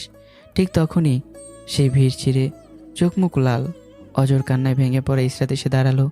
তার ঠোঁট কাঁপছে। অনেক, আমার মেয়ে। এক মুহূর্তে চারপাশ নিস্তব্ধ। সবাই থেমে গেল, হাসিও থেমে গেল, কথাবার্তাও থেমে গেল, যেন সময় নিজেই থমকে দাঁড়ালো। আমি ধীরে পেছনে ঘুরলাম, আমার চোখে ঠান্ডা দৃষ্টি। সরি মিস ইসরাত, কিছু বলছিলেন? ইসরাতের চোখ দিয়ে অজরে জল পড়ছে। এটা কি আমাদের মেয়ে? হঠাৎই আমার চোখ লাল হয়ে উঠল। আমি এক ঝটকায় গর্জে উঠলাম, stop, it's stop Miss Israt. আর একবার এই কথা মুখে আনলে আমি ভুলে যাব আপনি একজন নারী, বা আপনি আমার স্ত্রী। আপনি আমার স্ত্রী, এই চারটা শব্দে যেন বজ্রপাত হয়ে পড়ো পুরো হলরুমে। চারপাশের সবাই, বড় বড় এমডি, সিইও, অফিসার যারা একটু আগেও করমর্দন করছিলেন, তারা সবাই যেন জমে গেল পাথরের মতো। কারো চোখ বিস্ফোরিত, কারো মুখ হাত খোলা, কারো হাত মাঝ আকাশে থেমে আছে। ফিসফাসের শব্দ ধীরে ধীরে ছড়িয়ে পড়ল। কি বলো? ওরা স্বামী স্ত্রী? অসম্ভব। একটা অদ্ভুত শীতল স্রোত বয়ে গেল চারদিকে, যেন হঠাৎ করে এক গোপন সত্যি প্রকাশ পেয়েছে, যা কেউ কল্পনা করতে পারেনি। আনহা অবিশ্বাস ভরা চোখে তাকিয়ে বলল, ম্যাম, মিস্টার অনিক কি সত্যি আপনার হাজবেন্ড? সব চোখ এখন ইসরাতের দিকে, একটা উত্তরের অপেক্ষা, নিঃশব্দ, ভারী অপেক্ষা। ইসরাত ধীরে মাথা তুলল, চোখে জল, কিন্তু কণ্ঠে অদ্ভুত দৃঢ়তা। হ্যাঁ, অনেক আমার স্বামী, আর তার কোলে থাকা বাচ্চাটা আমার মেয়ে। এক মুহূর্তে চারদিক যেন বিস্ফোরিত হলো ফিসফাসে। ও মাই গড, তাহলে এতদিন কি হচ্ছে এখানে? মানুষের চোখে বিস্ময়, কৌতূহল, শক্ট সব একসাথে মিশে গেছে। আমার মুখ শক্ত হয়ে গেল। আমি দাঁতে দাঁত চেপে বললাম, মিস ইসরাত, এটা আমার মেয়ে। আমি ওর বাবা, আমি ওর মা। ওর মা মারা গেছে 5 বছর আগে, যেদিন তোর মতো এক কালনাগিনী মা আমাদের বাবা মেয়েকে মেরে ফেলতে চেয়েছিস। কথাগুলো ছুরির মতো আঘাত করলো। সবাই আবারও স্তব্ধ। আমি আর এক মুহূর্ত দাঁড়ালাম না, ঘুরে চলে আসলাম তিথিকে বুকে জড়িয়ে। ইসরাত স্থির হয়ে দাঁড়িয়ে রইল। তার চোখ বড় বড় হয়ে গেছে, মনে হচ্ছে শ্বাস নিতে পারছে না। অনেক, এটা কি বললো? আমি নাকি আমার স্বামীর সন্তানকে মারতে চেয়েছি? তার মাথার ভেতর শব্দ গুঞ্জন করছে। কিন্তু মা তো বলেছিল অনেকই আমার সন্তানকে মেরে ফেলেছে। দুইটা সত্যি, দুইটা বিপরীত দিক। কোনটা সত্যি? হঠাৎ ইসরাত যেন সিদ্ধান্ত নিল। তার চোখে এবার ভয় নয়, উত্তর খোঁজার তীব্রতা। না, এর উত্তর আমাকে জানতে হবে এখনই। আর এক মুহূর্ত দেরি না করে সে ছুটে বেরিয়ে গেল নিজের বাড়ির দিকে, সেই সত্যির খোঁজে, যা এত বছর ধরে তাকে তার স্বামী আর সন্তান থেকে দূরে রেখেছে। এদিকে আমি বসে আছি গাড়িতে, চাকা ঘুরছে, রাস্তা এগোচ্ছে, কিন্তু আমার মন যেন কোথাও আটকে আছে। আমি জানলার বাইরে তাকিয়ে থাকি, তারপর চোখ বন্ধ করে ফেলি। ইসরাত কাঁদছিল কেন? ওর চোখ মুখ এমন লাগছিল কেন? আমার ভেতর অস্বস্তি জমতে থাকে। না, কিছু একটা ঠিক নেই। এখানে এমন কিছু আছে যা আমি জানি না, ইসরাতও জানে না। গাড়ির ভেতরটা হঠাৎ ভারী হয়ে ওঠে। অন্যদিকে ইসরাত বাড়িতে ঢুকে চিৎকার শুরু করলো, মা, মা, বাবা কোথায় তোমরা? তার কণ্ঠ কাঁপছে, শ্বাস ভারী। পুরো বাড়ি কেঁপে উঠল সে ডাক শুনে। এক এক করে হলরুমে এসে জড়ো হলেন শারমিন খান, আসলাম খান, আকরাম খান এবং সামিরা খান। শারমিন খান বিরক্ত গলায় বললেন, কি হয়েছে তোর? এভাবে চিৎকার করছিস কেন? ইসরাত কাপা হাতে মোবাইলটা সামনে ধরল। মা, এই ছবিটা কার? শারমিন খান এক ঝলক দেখে এসে বললেন, এটা কেমন মজা করছিস? এটা তো তোর ছোটবেলার ছবি। আসলাম খানও তাকিয়ে বললেন, হ্যাঁ, একদম তোর এই ছোটবেলার মতো। ইসরাত মাথা নাড়িয়ে বলল, না মা, বাবা, এটা আমার মেয়ে, আমার মেয়ের ছবি। এই কথাটা যেন বিস্ফোরণ ঘটালো। ঘরের বাতাস হঠাৎ জমে গেল। সবাই যেন একসাথে স্থির হয়ে গেল। কারো চোখ বিস্ফোরিত, কারো ঠোঁট কাঁপছে। শারমিন খান চমকে উঠে বললেন, কি আজে বাজে বলছিস? তোর মাথা ঠিক আছে? ইসরাত আর থামল না। অফিসের সব ঘটনা সব কিছু খুলে বলল। তারপর সরাসরি তাকালো শারমিন খানের চোখের দিকে। এখন বলো মা, তুমি তো বলেছিলে অনেক আমার সন্তানকে মেরে ফেলেছে, তাহলে সে বেঁচে আছে কিভাবে? কেন তুমি আমাকে আমার স্বামী আর সন্তানের থেকে দূরে রাখলে? ঘরের ভেতর ভারী নীরবতার মাঝে হঠাৎ আসলাম খান গর্জে উঠলেন। বলো শারমিন, উত্তর দাও। শারমিন খান কাঁপতে লাগলেন। তার ঠোঁট শুকিয়ে গেছে, কথা আটকে যাচ্ছে। আমি আমি আমি অনেককে মেয়ের জামাই হিসেবে মেনে নিতে পারিনি, তাই আমি আর আবির AI দিয়ে ভিডিও বানিয়েছিলাম, যেখানে তুই নিজেই বলছিস তুই তোর বাচ্চাকে মেরে ফেলবি। শেষ পর্যন্ত ভেঙে পড়লেন। এক এক করে সব সত্যি বেরিয়ে এলো। মিথ্যা, ষড়যন্ত্রণা, প্রতারণা, সব কিছু। কথাগুলো শেষ হতেই ইসরাত যেন ভেঙে পড়ে মেঝেতে বসে গেল। তার চোখ দিয়ে ঝরতে লাগলো অঝরে জল। বাবা, অনেক অপরাধী না, অপরাধী আমি না, আমার পরিবার। সে বুক চাপড়ে কাঁদতে লাগলো। আমার মেয়ে, আমার সন্তান, আমি তাকে চিনতেও পারিনি।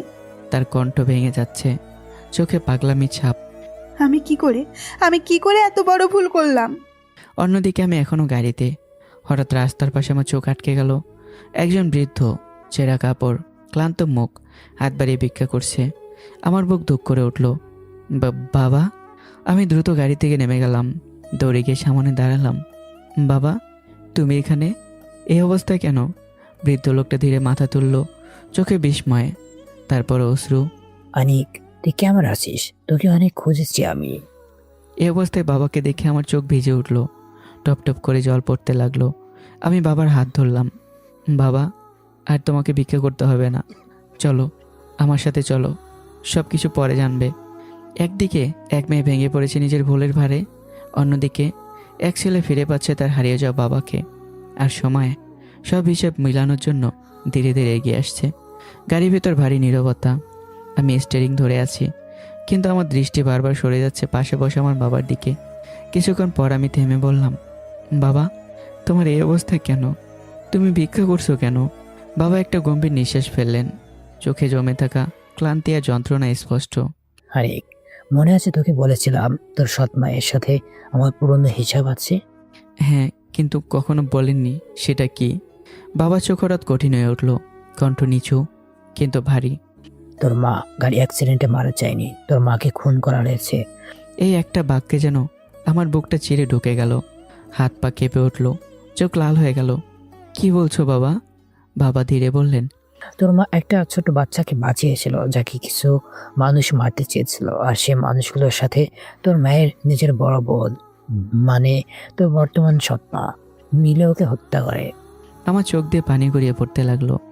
বোন হয়ে বোনকে মারলো কেন? বাবা চোখ বন্ধ করে বললেন, তোর বড় খালা, তার প্রথম স্বামী রকি আর মুন্নার বাবা, তাকে নিজের পরকে লুকাতে খুন করে। এই সত্যিটা তোর মা জেনে গিয়েছিল, তাই ওকে সরিয়ে দেওয়া হয়। একটু থেমে আবারও বললেন, তারপর আমাকে ব্ল্যাকমেল করে আমাকে বিয়ে করতে বাধ্য করে। গাড়ির ভেতর নিঃশব্দ কান্না জমে উঠল। আমি দাঁতে দাঁত চেপে বললাম, সব হিসেব হবে বাবা, সব কিছুর হিসাব হবে। আমার কণ্ঠে এখন কাপড় নেই, শুধু প্রতিশোধের ঠান্ডা আগুন। তারপর নিজেকে সামলে জিজ্ঞাসা করলাম, কিন্তু তোমাকে নিজ বাড়ি থেকে বের করলো কিভাবে? বাবা একটু মৃদু হাসলেন, কিন্তু সেই হাসিতে শুধু তিক্ততা। আমি জানতাম একদিন এমন হবে, তাই ওই বাড়ি বন্দুক রেখে ব্যাংক থেকে 50 লক্ষ টাকা লোন নিয়েছিলাম, আর সে টাকা সব মিলিয়ে 1.5 কোটি টাকা তোকে দিয়েছিলাম। আমি মাথা নিচু করলাম, তাই আমি উঠে দাঁড়াতে পেরেছিলাম। বাবা আবারও বললেন, এখন হয়তো এই বাড়ি থেকে ওদের বের করে দিয়েছে ব্যাংকক। আমি ধীরে স্টিয়ারিং ধরলাম। এসব পরে দেখা যাবে বাবা, এখন তুমি আমার বাসায় যাবে, তারপর তোমাকে বাইরে নিয়ে গিয়ে চিকিৎসা করাবো। অন্যদিকে ইসরাত ভেঙে পড়েছে, তার চোখ লাল, কণ্ঠ ভাঙা। মা, এখন বলো আমি কিভাবে অনেকের সামনে দাঁড়াবো? তুমি আমার সংসারটা ভেঙে কি লাভ করলে? আজ আমি স্বামী ছাড়া, সন্তান ছাড়া। তার কান্না থামছে না। এই সময় সামিরা খান চুপচাপ সরে গিয়ে ফোনটা হাতে নিল, এক কোণে গিয়ে কল করলো। আবির? তারপর একে একে সব খুলে বলল, সত্যি, প্রকাশ, ইসরাতের জানা সব। ওপাশে কয়েক সেকেন্ড নীরবতা, তারপর আবিরের কণ্ঠ ভেসে এলো, শীতল কিন্তু ভয়ঙ্কর। বেমানগুলো টাকা নিয়ে কাজ করেনি মা। একটু থামলো, তারপর নিচু চাপা সরে বলল, এবার আমি নিজের হাতে ওই বাপ মেয়েকে শেষ করব। কথাটা শেষ হতেই চারপাশের বাতাসে যেন হিম হয়ে গেল।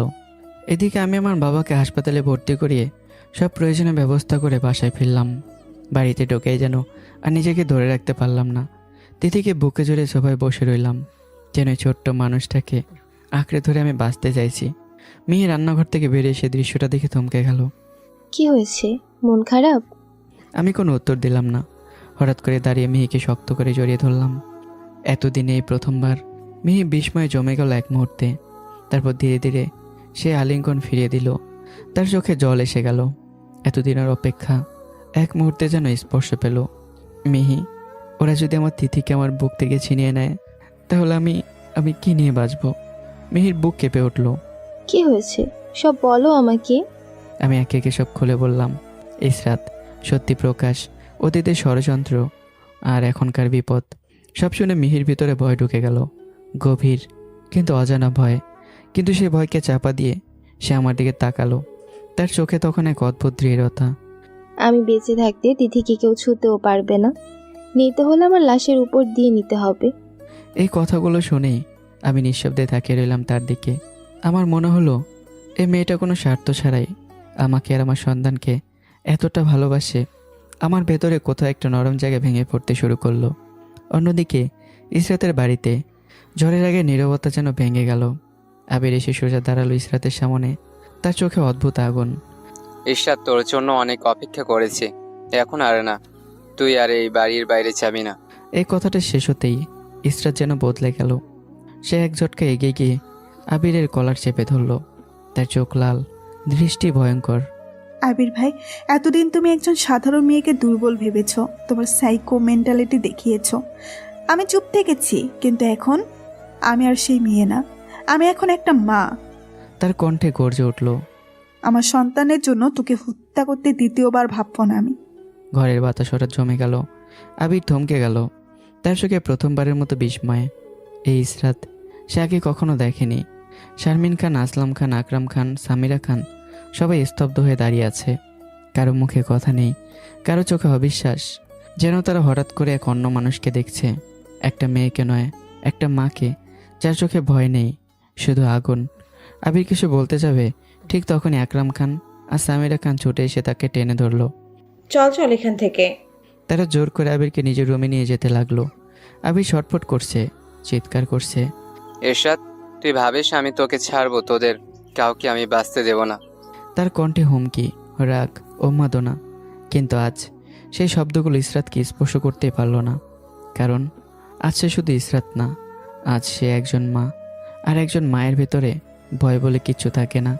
ইসরাত বাবার সামনে দাঁড়িয়ে, চোখ দুটো লাল এবং ভাঙা কণ্ঠে, বাবা, এখন আমি কি করে অনেককে ফিরিয়ে আনবো? ও বিয়ে করেছে কিনা তাও জানি না। তার কথার ভেতরে ভয়, অনুশোচনা আর একরাশ অসহায়তা মিশে আছে। আসলাম খান ধীরে ধীরে তাকালেন, চোখে মমতা কিন্তু কণ্ঠে বাস্তবতা। যদিও বিয়ে করে থাকে তাহলে তোর কিছু করার নাই। তুই একে দোষও দিতে পারবি না, কারণ দোষটা কোথায় ছিল সেটা তুই এখন জানিস। এই কথাটা যেন ইসরাতের বুকের ভেতর আরও গভীর আঘাত করলো। সে দ্রুত বলল। আসলাম খানের মুখে এক ফোঁটা হাসি ফুটে উঠল, গর্ব মেশানো এক শান্ত হাসি। আমার খুব ভালো লাগছে, আমার মেয়েটা সত্যিই বড় হয়ে গেছে। তারপর একটু ঝোঁকে গম্ভীর স্বরে বলল, শোন, তুই আগে অনিকের ঠিকানা বের কর, তারপর সরাসরি তার বাসায় গিয়ে উঠবি। যত কষ্টই হোক সেই বাসা ছেড়ে আসবি না। প্রয়োজনে ওর পায়ে পড়ে থাকবি, কিন্তু ফিরবি না। ইসরাত একটু থমকালো। বাবা, এভাবে কি কাজ হবে? এবার শারমিন খান কথা বললেন। তোদের তো ডিভোর্স হয়নি, তাই 100% কাজ হবে।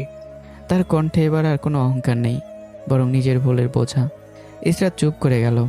তার চোখে তখন একটাই লক্ষ্য, ফিরে পাওয়া। অন্যদিকে আমি আমার বাবার চিকিৎসা শুরু করিয়েছি। ডক্টর, ওষুধ, যত্ন কোনো কিছুতেই কমতি রাখছি না। এর মাঝে আমি খোঁজ নেই আমার সৎমার ভাইদের অবস্থা।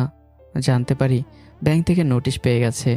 2 মাসের মধ্যে 50 লাখ টাকা প্লাস লাভ না দিলে বাড়ি নিলামে উঠবে। আমি কিছুক্ষণ চুপ করে থাকি।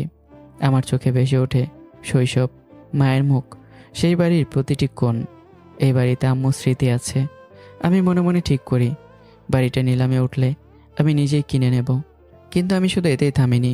নীরবে পরিকল্পনা করে রকির সব অবকর্মের প্রমাণ পুলিশের কাছে পৌঁছে দেই। কিছুদিনের মধ্যেই পুলিশ এসে রকিকে গ্রেপ্তার করে, মাদকসহ। ঘরের ভেতরে তখন বিশৃঙ্খলা।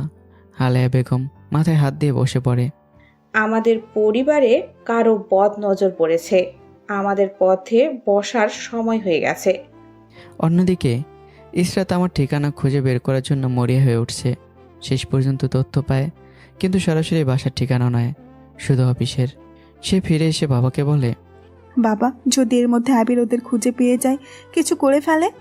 আসলাম খান শান্তভাবে বললেন, তুই চিন্তা করিস না, আমি চুলদারি এমনি ফাঁকিনি।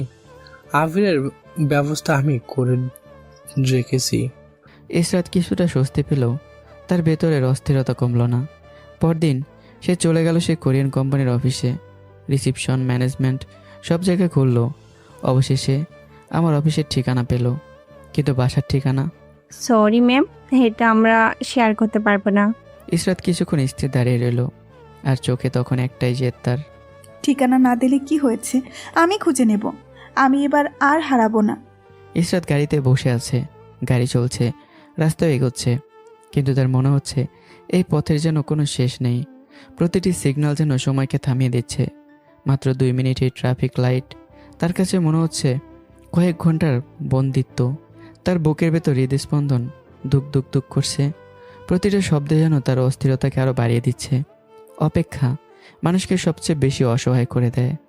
মৃত্যু একবারই শেষ করে দেয় সব, কিন্তু অপেক্ষা ধীরে ধীরে ভেতরটা পুড়িয়ে দেয়। যে অপেক্ষার কোনো নিশ্চয়তা নেই, সেটাই সবচেয়ে ভয়ঙ্কর।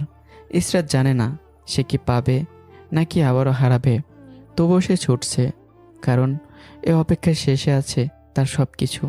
অবশেষে গাড়ি এসে থামল তিথি গ্রুপ অফ কোম্পানির সামনে।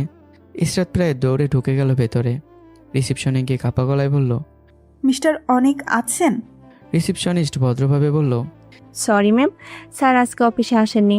এই একটা কথায় ইসরাতের বুক যেন হালকা হয়ে আবারও ভারী হয়ে গেল।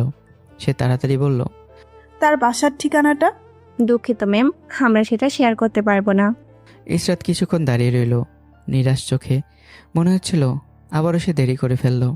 ঠিক তখনই পাশে দাঁড়িয়ে থাকা এক বৃদ্ধ লোকের কথা কানে এলো। আমি তো স্যারের ড্রাইভার। ইসরাত যেন হঠাৎ আশার আলো দেখল। সে দ্রুত এগিয়ে গিয়ে জিজ্ঞাসা করলো, চাচা, আপনি কি আমাকে স্যারের বাসার ঠিকানাটা বলবেন? বৃদ্ধ লোকটি একটু তাকিয়ে তার মুখের অসহায়তা দেখে শেষমেশ ঠিকানাটা বলে দিল। ইসরাত আর এক মুহূর্ত নষ্ট করলো না। সে দ্রুত গাড়িতে উঠে বসলো। গাড়ি ছুটতে শুরু করলো নতুন এক গন্তব্যে। আর সে সত্যি বুঝলো অপেক্ষা শুধু সময়ের না, একটা হৃদয়ের পরীক্ষা। যতই সামনে এগোয় ততই তার ভয় বাড়ে। যদি দেরি হয়ে যায়, যদি সে আর আমার না থাকে? অপেক্ষা তখন শুধু কষ্ট না, এটা হয়ে যায় ভয়, শঙ্কা আর হাজারটা অজানা প্রশ্নের বোঝা। অবশেষে গাড়ি এসে থামলো একটা বাড়ির সামনে। নূরের আলো। ইসরাত ধীরে ধীরে নামলো। তার হাত পা কাঁপছে, হৃদস্পন্দন যেন বুক ভেঙে বেরিয়ে আসবে। অনেক কি বিয়ে করেছে? আমি কি দেরি করে ফেলেছি? এই প্রশ্নগুলো তার মাথার ভেতরে ঝড় তুলছে। সে ধীরে ধীরে এগিয়ে গিয়ে কলিং বেল চাপলো। একবার দুবার, তার হাত কাঁপছেই।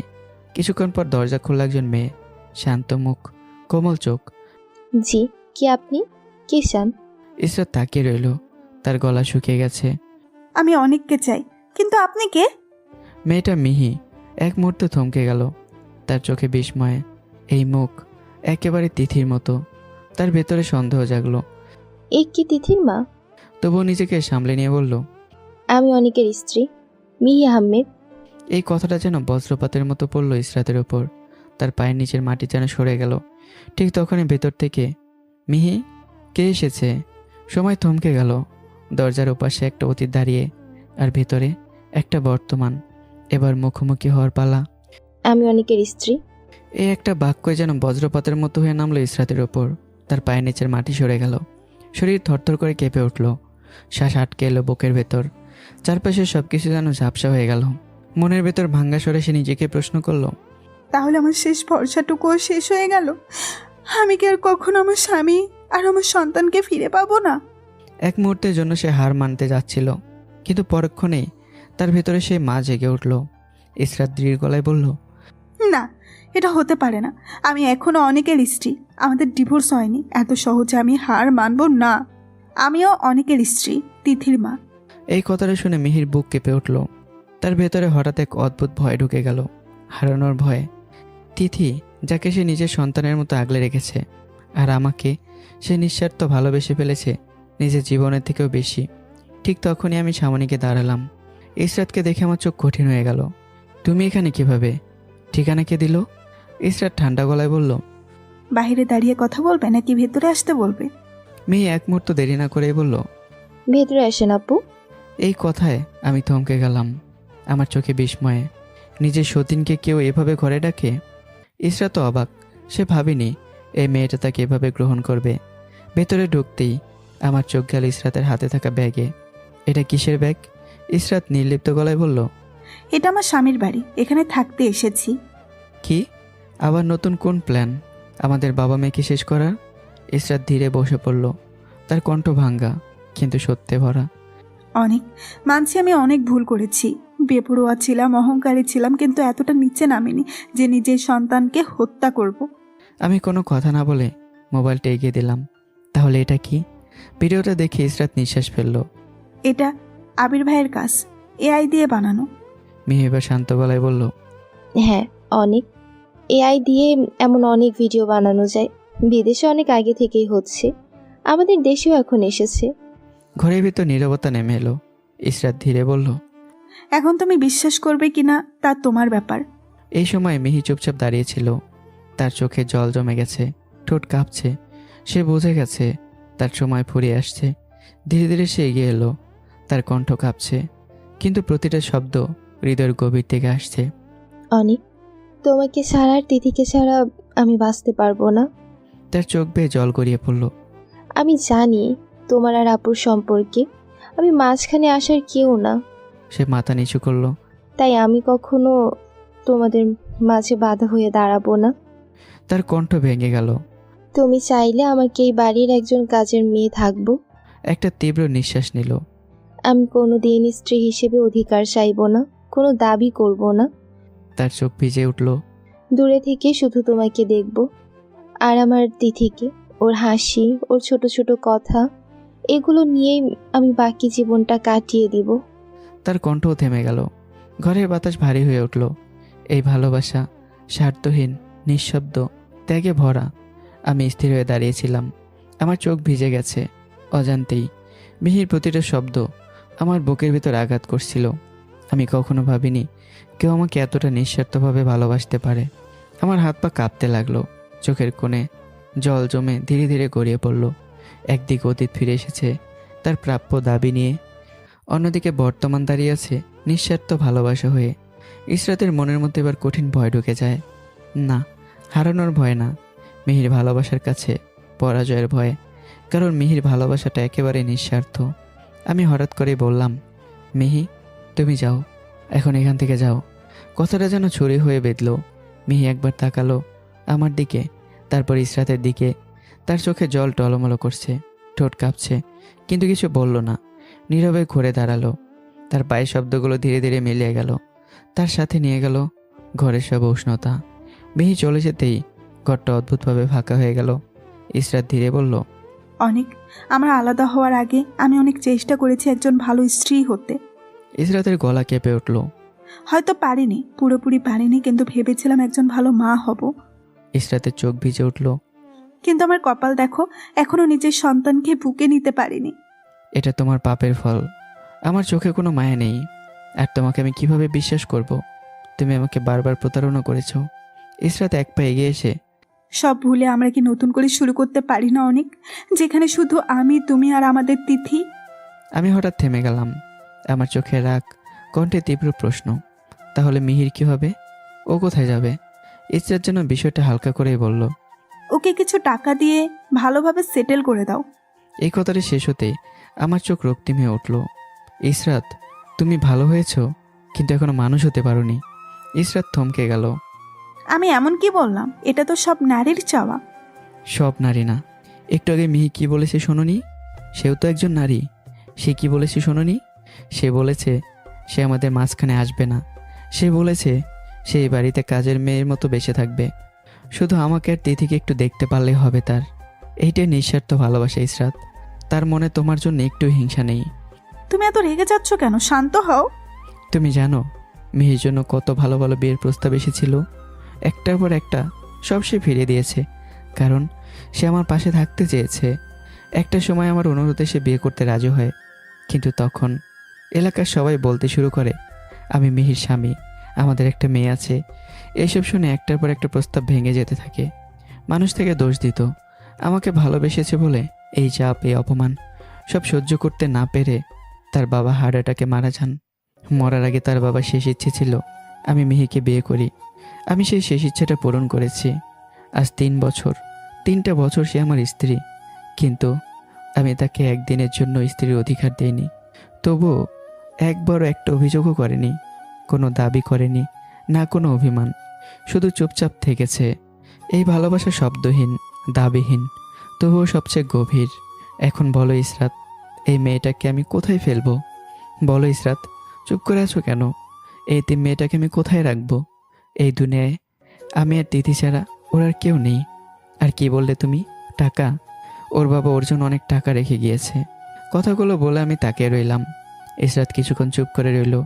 তার ভেতরে যেন দুটো যুদ্ধ, একটা মায়া, আরেকটা নিজের অধিকার ফিরে পাওয়ার জেদ। মিহির জন্য তার সত্যি কষ্ট হচ্ছিল। মেয়েটার তো কোনো দোষ নেই, কিন্তু আমি নরম হলেই আমি আবার হারাবো।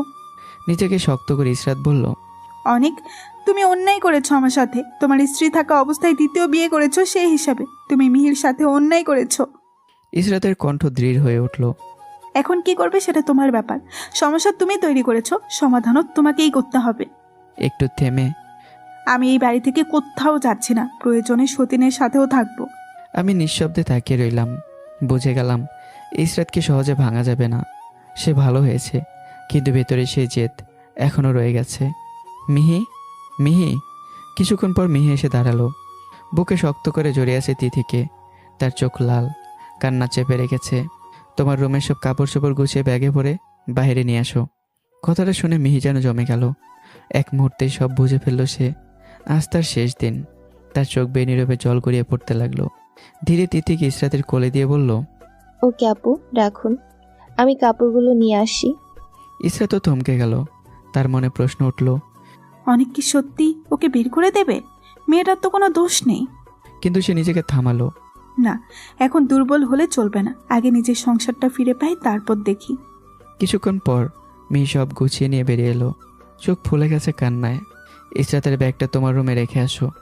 মিহি চুপচাপ ব্যাগটা নিয়ে গেল নিজের রুমে, যে রুমে সে এতদিন থেকেছে স্বপ্নহীন এক স্ত্রী হয়ে। আর সেই রুমে অন্য কারো জায়গা করে দিল। ফিরে এসে সে আবার তিথিকে বুকে জড়িয়ে ধরল। এবার আর নিজেকে আটকাতে পারল না, অজরে কাঁদতে লাগলো। তিথি অবাক হয়ে বলল, খালামণি তুমি কান্না করছো কেন? মিহি কোনো উত্তর দিল না, শুধু শক্ত করে জড়িয়ে ধরল, যেন এই ছোট্ট মানুষটাকেই বুকের ভেতর লুকিয়ে রাখতে চায়। ধীরে তিথিকে ইসরাতের কোলে তুলে দিল। তারপর নিজের ব্যাগটা হাতে নিল। একবারে পিছনে তাকালো না। ধীরে ধীরে দরজার দিকে হাঁটতে শুরু করলো। প্রতিটা পা ফেলার সাথে একটা একটা করে সম্পর্ক ছিঁড়ে যাচ্ছে। দরজার সামনে এসে থামলো। হঠাৎই, মিহি, স্বামীর অনুমতি না নিয়ে কোথায় যাচ্ছ? কথাটা যেন শুধু একটা বাক্য ছিল না, ছিল অধিকার, ছিল দাবি, ছিল এমন এক সত্য যা ঘরের প্রতিটি দেয়ালে প্রতিধ্বনি তুলল। মিহি থমকে দাঁড়ালো। তার পা যেন মাটিতে গেঁথে গেল। শরীর কেঁপে উঠল হালকা ঝড়ে, ভেজা পাতার মতো। চোখে ভরা অশ্রু নিয়ে ধীরে ধীরে ঘুরে তাকালো সে। ইসরাতও জমে গেল। তার বুকের ভেতরটা দকপক করে উঠছে। এটা কি বললো অনেক? মিহি কাপা গলায় বলল, তুমি তো এই বাড়ি থেকে চলে যেতে বললে। আমি এক পা এগিয়ে গিয়ে তাকে থামিয়ে দিলাম। আমি কি একবারও বলেছি তুমি এই বাড়ি থেকে চলে যাও? কথাগুলোতে কোনো রাগ ছিল না, কিন্তু ছিল এমন এক কঠিন দৃঢ়তা যা মিহির বুক ভেঙে আবারও জোড়া লাগাতে চাইছে। মিহি ধীরে ধীরে এগিয়ে এলো। না, বলো নাই, কিন্তু এখন আপু এসেছে। এর মাঝে ইসরাত বলল, অনেক, ও যখন যেতে চাচ্ছে যেতে দাও, আটকে রেখে লাভ কি?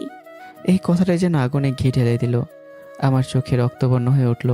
এই জন্যই বলেছি ইসরাত, তুমি ভালো হয়ে গিয়েছো, কিন্তু মানুষ হতে পারোনি। ইসরাত প্রতিবাদ করতে কেউ থেমে গেল। আমি মানুষ না? আমি হাত তুলে তাকে থামিয়ে দিলাম। শোনো, অতীতের অন্ধকারে ডুবে যাওয়া এক মানুষের মতো। আমার বয়স যখন 8 বছর, আমার মা মারা যায়। আমি ভাবতাম ওটা একটা দুর্ঘটনা ছিল, কিন্তু কিছুদিন আগে জানতে পারলাম ওটা দুর্ঘটনা না, হত্যা। পুরো ঘর নিস্তব্ধ, শব্দহীন এক ঝড় বয়ে যাচ্ছে। আমার সৎমা ছিল আমার নিজের খালা, মায়ের বড় বোনই তার নির্যাতন। তারপর ধীরে ধীরে নিজের শার্ট খুলে ফেললাম। দেখো ইসরাত, তুমি আমার সাথে কত রাত কাটিয়েছো, কিন্তু এই পিঠ কখনো দেখেছিলে? পিঠটা উন্মুক্ত হতেই সময় যেন থমকে গেল। ইসরাতের চোখ বিস্ফোরিত। তার সামনে দাঁড়িয়ে আছে একটা মানুষ না, একটা জীবন্ত ক্ষত। পিঠ জুড়ে দগদগে দাগ, যেন বারবার আগুনে পোড়ানো হয়েছে, যেন অ্যাসিডে ঝলসে দেওয়া হয়েছে জীবনের প্রতিটা ইঞ্চি। মিহিয়া নিজেকে ধরে রাখতে পারল না। কাপা হাতে এগিয়ে সে ছুঁয়ে দিল সেই দাগগুলো। এগুলো কে করেছে তোমার সাথে? আমার কণ্ঠ ভেঙে যাচ্ছে, প্রতিটা শব্দে ব্যথা। ইসরাতের চোখেও জল জমেছে। তবু সে জিজ্ঞাসা করলো, অনিক, এমন অমানসিক নির্যাতন কে করেছে? আমার সৎ মা, মানে আমার বড় খালা। মিহি যেন শিউরে উঠল। উনি কি মানুষ নাকি মানুষের মুখোশে জানোয়ার? ইসরাত কাপা গলায় বলল, তুমি আমাকে এসব আগে বলনি কেন? আমি দীর্ঘ শ্বাস ফেললাম। আমার চোখে তখন ক্লান্তি আর অনেক বছরে জমে থাকা যন্ত্রণা।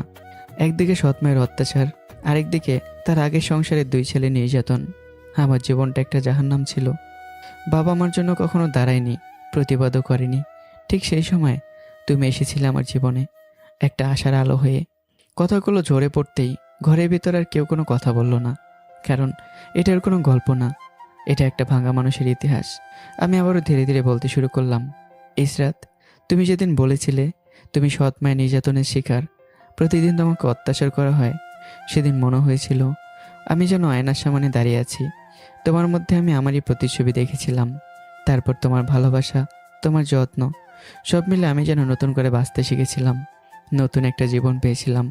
কিন্তু কিন্তু যেদিন পুরো ভার্সিটির সামনে তুমি আমাকে থাপ্পড় মারলে আর নিজের ছলনার গল্পগুলো সবার সামনে কটাক্ষ করে বললে, সেদিন আমার পুরো পৃথিবীটা উল্টে গিয়েছিল। তোমাকে নিয়ে যত স্বপ্ন বুনেছিলাম সব এক মুহূর্তে ধূলিসাৎ হয়ে গেল। সেদিন আমি পারিনি তোমার সামনে আমার বুক ছেড়ে দেখাতে যে আমি তোমাকে কতটা ভালোবাসতাম, কারণ তখন তুমি ছিলে অহংকারে অন্ধ, এতটাই অন্ধ যে আমার ভেতর বাইরে যে কত ক্ষতবিক্ষত করেছিলে তা তুমি দেখলে না। তখন বুঝেছিলাম মানুষের মন নিয়ে খেলা করা তোমার কাছে পুতুল খেলার মতোই সহজ। ইসরাতা নিজেকে ধরে রাখতে পারল না। তার চোখ বেয়ে টপ টপ করে জল পড়ছে। মনে মনে সে নিজেকেই দোষ দিচ্ছে।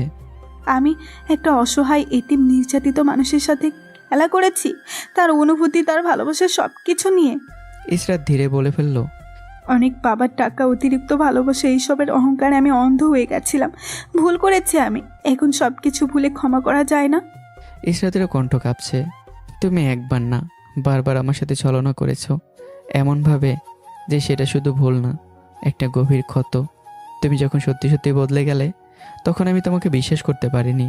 কারণটা তুমি জানো ইসরাত। এবার তুমি বলো, আমার জায়গায় তুমি থাকলে তুমি কি আমাকে বিশ্বাস করতে পারতে? ইসরাত এক মুহূর্তও দেরি করলো না। না, পারতাম না। তোমার মতো কষ্ট, এই নির্যাতন সহ্য করা, বারবার ছলনার শিকার, অসম্ভব অনেক, সত্যি অসম্ভব। ঘরের এক কোণে নিঃশব্দে দাঁড়িয়ে আছে মিহি। তার চোখ থেকে নীরবে জল ঝরছে। সে কিছু বলছে না, কিন্তু তার হৃদয়ে কথা বলছে। আমার কোনো দাবি নেই, আমি শুধু চাই অনেক তুমি সুখে থাকো। তোর পাশে থাকতে পারলেই আমার জীবন পূর্ণ। মিহি তিথির দিকে তাকালো, তারপর আমার দিকে, আর মনে মনে বলল, স্ত্রীর অধিকার না পেলেও তোমাদের দুজনকে ভালোবাসতে পারলেই আমার বেঁচে থাকা সার্থক হবে। আমি অসহায় দৃষ্টিতে মিহির দিকে তাকিয়ে রইলাম। আমার চোখে তখন কোনো রাগ নেই, শুধু একরাশ ক্লান্তি আর দায়বদ্ধতার ভার। আমি কখনো মিহিকে বিয়ে করতে চাইনি, বরং আমি নিজে ওর হাত ধরে অনুরোধ করেছিলাম সে যেন অন্য কাউকে বিয়ে করে, নিজের মতো একটা জীবন শুরু করে। কিন্তু সমাজ, মানুষের কথা, সব কিছু মিলে প্রতিবার ওর বিয়ে ভেঙে গেছে। সবাই বলছে ও নাকি আমার স্ত্রী, আর তিথি নাকি ওর সন্তান। বলো তো ইসরাত, স্বামী সন্তান আছে এমন মেয়েকে কে বিয়ে করতে চাইবে? শেষে মিহির বাবা স্ট্রোকে মারা যাওয়ার আগে আমার হাত ধরে বলেছিল, মেয়েটাকে তুই দেখে রাখিস, তুই ওকে বিয়ে কর। এই দুনিয়ায় আমি আর তিথি ছাড়া মিহির আর কেউ নেই। সে এখন সত্যি একটা ইতিম, অসহায় মেয়ে। এখন বলো ইসরাত, এখানে মিহির অপরাধটা কোথায়? ইসরাতের চোখ বেয়ে অশ্রু গড়িয়ে পড়ছে। সে মাথা নিচু করে বলল, হ্যাঁ, মিহির কোনো অপরাধ নেই। কিন্তু পরক্ষণে তার কণ্ঠে আবার সেই জেদ। তবু ওকে বলো, ও যেন নিজের মতো করে নতুন জীবন শুরু করে। তারপর ভেঙে পড়া গলায়, আর অনেক, আমাকে কি ক্ষমা করা যায় না? ক্ষমা করেছি বলেই তুমি এখন এই বাড়িতে আছো। ক্ষমা করেছি বলেই মিহি এই বাড়ির বউ হয়েও নিজের রুম ছেড়ে দিয়েছে তোমার জন্য। এর চেয়ে বেশি কিছু আশা করো না। কথাগুলো যেন দেয়ালের মতো দাঁড়িয়ে গেল ইসরাতের সামনে। সে চুপ করে গেল, কারণ সে জানে এতটুকু যদি হারায় তাহলে আর কিছুই থাকবে না। আমি এবার মিহির দিকে তাকিয়ে বললাম, আমি কি মুখে একবারে বলেছি তুমি বাড়ি ছেড়ে চলে যাও? মিহি ধীরেই বলল, না, কিন্তু তুমি রুমটা আপুকে দিলে, আমাকে কাপড় গুছাতে বললে। তার সরল উত্তরে ঘরে সবাই যেন থেমে গেল। ইসরাত অবাক হয়ে তাকিয়ে রইল, মনে মনে ভাবল, মেয়েটা অনেকের কতটা সম্মান করে। আমি ভালোবেসেছি কিন্তু সম্মান করতে পারিনি। আমি ধীরে এগিয়ে গেলাম মিহির সামনে। শোনো, আমার অনুমতি ছাড়া এই বাড়ি থেকে বের হওয়ার চেষ্টা করলে পা ভেঙে দেব, আর বেশি বুঝলে একটা থাপ্পড়ে দাঁত ফেলে দেব। এরপর আমি মিহির হাতের ব্যাগটা নিয়ে নিলাম। তারপর বললাম, ইসরাত, তুমি মিহির রুমে থাকবে, আর মিহি, তুমি এখন থেকে আমার রুমে থাকবে আমার সাথে। এই কথাটাই যেন বজ্রপাত। ইসরাতে স্তব্ধ হয়ে গেল। তার চোখ বড় হয়ে উঠল। অহংকার, অবাক হওয়ার কষ্ট সব মিশে এক অদ্ভুত অনুভূতি। আর আমি ভেতরে ভেতরে ভাবলাম, ইসরাত, তুমি এখনো বদলাওনি পুরোপুরি। ভালো হয়েছো, কিন্তু ভালো মানুষ হওয়া এখনো বাকি। তোমার মধ্যে মানুষত্ব ছিটে ফোটাও নেই। ঘরের ভেতর আবারও নেমে এলো নীরবতা, কিন্তু নীরবতার ভেতরেই শুরু হলো নতুন এক ঝড়। আমি এবার মেহের হাতটা হালকা করে ধরলাম, ব্যাগটা নিজের কাঁধে তুললাম, ধীরে ধীরে নিজের রুমের দিকে চলে এলাম। দরজাটা বন্ধ হয় শব্দে যেন ইসরাতের বুকের ভিতর গিয়ে আঘাত করলো। ইসরাত ঠিক সেই জায়গায় দাঁড়িয়ে রইল, নড়ল না, কিছু বললও না, শুধু তার চোখ বেয়ে নিঃশব্দে জল গড়িয়ে পড়তে লাগলো। মনে মনে সে নিজেকেই প্রশ্ন করতে লাগলো, সত্যিই কি আমি মানুষ হতে পারিনি? সত্যিই কি আমার জন্য সব কিছু ভেঙে গেছে? তার ভেতর থেকে উত্তর এলো, হ্যাঁ, আমার মধ্যে মনুষ্যত্ব ছিটে ফোটাও নেই। আমার ভুল, আমার অহংকার, আমার অন্ধত্ব। সে ধীরে ধীরে বসে পড়ল সোফায়। অনেক আমার উপর বিশ্বাস হারিয়েছে, এটা তো আমারই দোষ। তার উপর মা আর আবির ভাই যা করেছে। তার বুকটা হাহাকার করে উঠল। মিহি, ও তো কোনো দোষই করেনি, তবুও আমাদের মাঝখানে দেওয়াল হয়ে দাঁড়াতে চায়নি। চোখ বন্ধ করে ফিসফিস করে বলল, আসলে সত্যি আমার ভেতরে মনুষ্যত্বের ছিটে ফোটাও নেই। আর মিহি, সে ভালোবাসাতেই জানে অনেকের খুশির জন্য নিজের সব কিছু ত্যাগ করে। ঘরের নিস্তবতারও গভীর হয়ে উঠল। অন্যদিকে আমি নিজের রুমে ঢুকে দরজা বন্ধ করে দিলাম। মেয়ে একটু অস্থির হয়ে বলল, অনি, তুমি এটা কি করলে? আপু খুব কষ্ট পাবে। তোমার উচিত ছিল আপুকে এই রুমে নিয়ে আসা। আমি আগের রুমেই থাকতাম। চুপ, একদম চুপ। মেয়ে থেমে গেল। আমি গভীর চোখে তাকালাম। তুমি কি মনে করো আমি ইসরাতকে ভালোবাসি না? ইসরাত আমার প্রথম ভালোবাসা। আমি ওকে অনেক ভালোবাসি। মিহির বুকটা কেঁপে উঠল। তবু সে জিজ্ঞাসা করলো, তাহলে আমাকে এখানে কেন আনলে? কারণ তুমি আমার স্ত্রী মিহি। যতটুকু অধিকার ইসরাতের আছে ততটুকু তোমারও আছে আমার উপর। ইসরাত আমার ভালোবাসা, আমার সন্তানের মা, আর তুমি আমার দায়িত্ব। দায়িত্ব, এই একটা শব্দেই মিহির বুকের ভিতরে অদ্ভুত ব্যথা আর শান্তি একসাথে জাগিয়ে দিল। আমি যতদিন বেঁচে থাকবো তুমি আমার পাশে থাকবে, আমার স্ত্রী হয়ে। আর এটা ইসরাতকে মেনে নিতেই হবে। মেয়ে শান্ত কণ্ঠে বলে উঠল, আমি একটা মেয়ে হয়ে আর একটা মেয়ের সংসার। আমি তাকে থামিয়ে দেই। তারপর বলি, এখন তুমি তিথিকে মাঝখানে দিয়ে শুয়ে পড়ো। মেয়ে আর কিছু বলল না, চুপচাপ তিথিকে কোলে নিয়ে বিছানার একপাশে শুয়ে পড়ল। তার চোখের কোণে জমে থাকা জল নিঃশব্দে বালিশ ভিজিয়ে দিল। অন্যদিকে ইসরাত ধীরে মাথা তুলে তাকালো। তার ভেতরে তখন নতুন একটা সিদ্ধান্ত জন্ম নিচ্ছে। না, এভাবে কঠিন হয়ে থাকলে হবে না। মিহিকে বুঝাতে হবে ভালোভাবে, যেন ও নিজে থেকেই সরে যায়। তার চোখে আবারও জেদ ফিরে এলো, কিন্তু এবার সেটা আগের মতো অন্ধ না, বরং হিসেবে।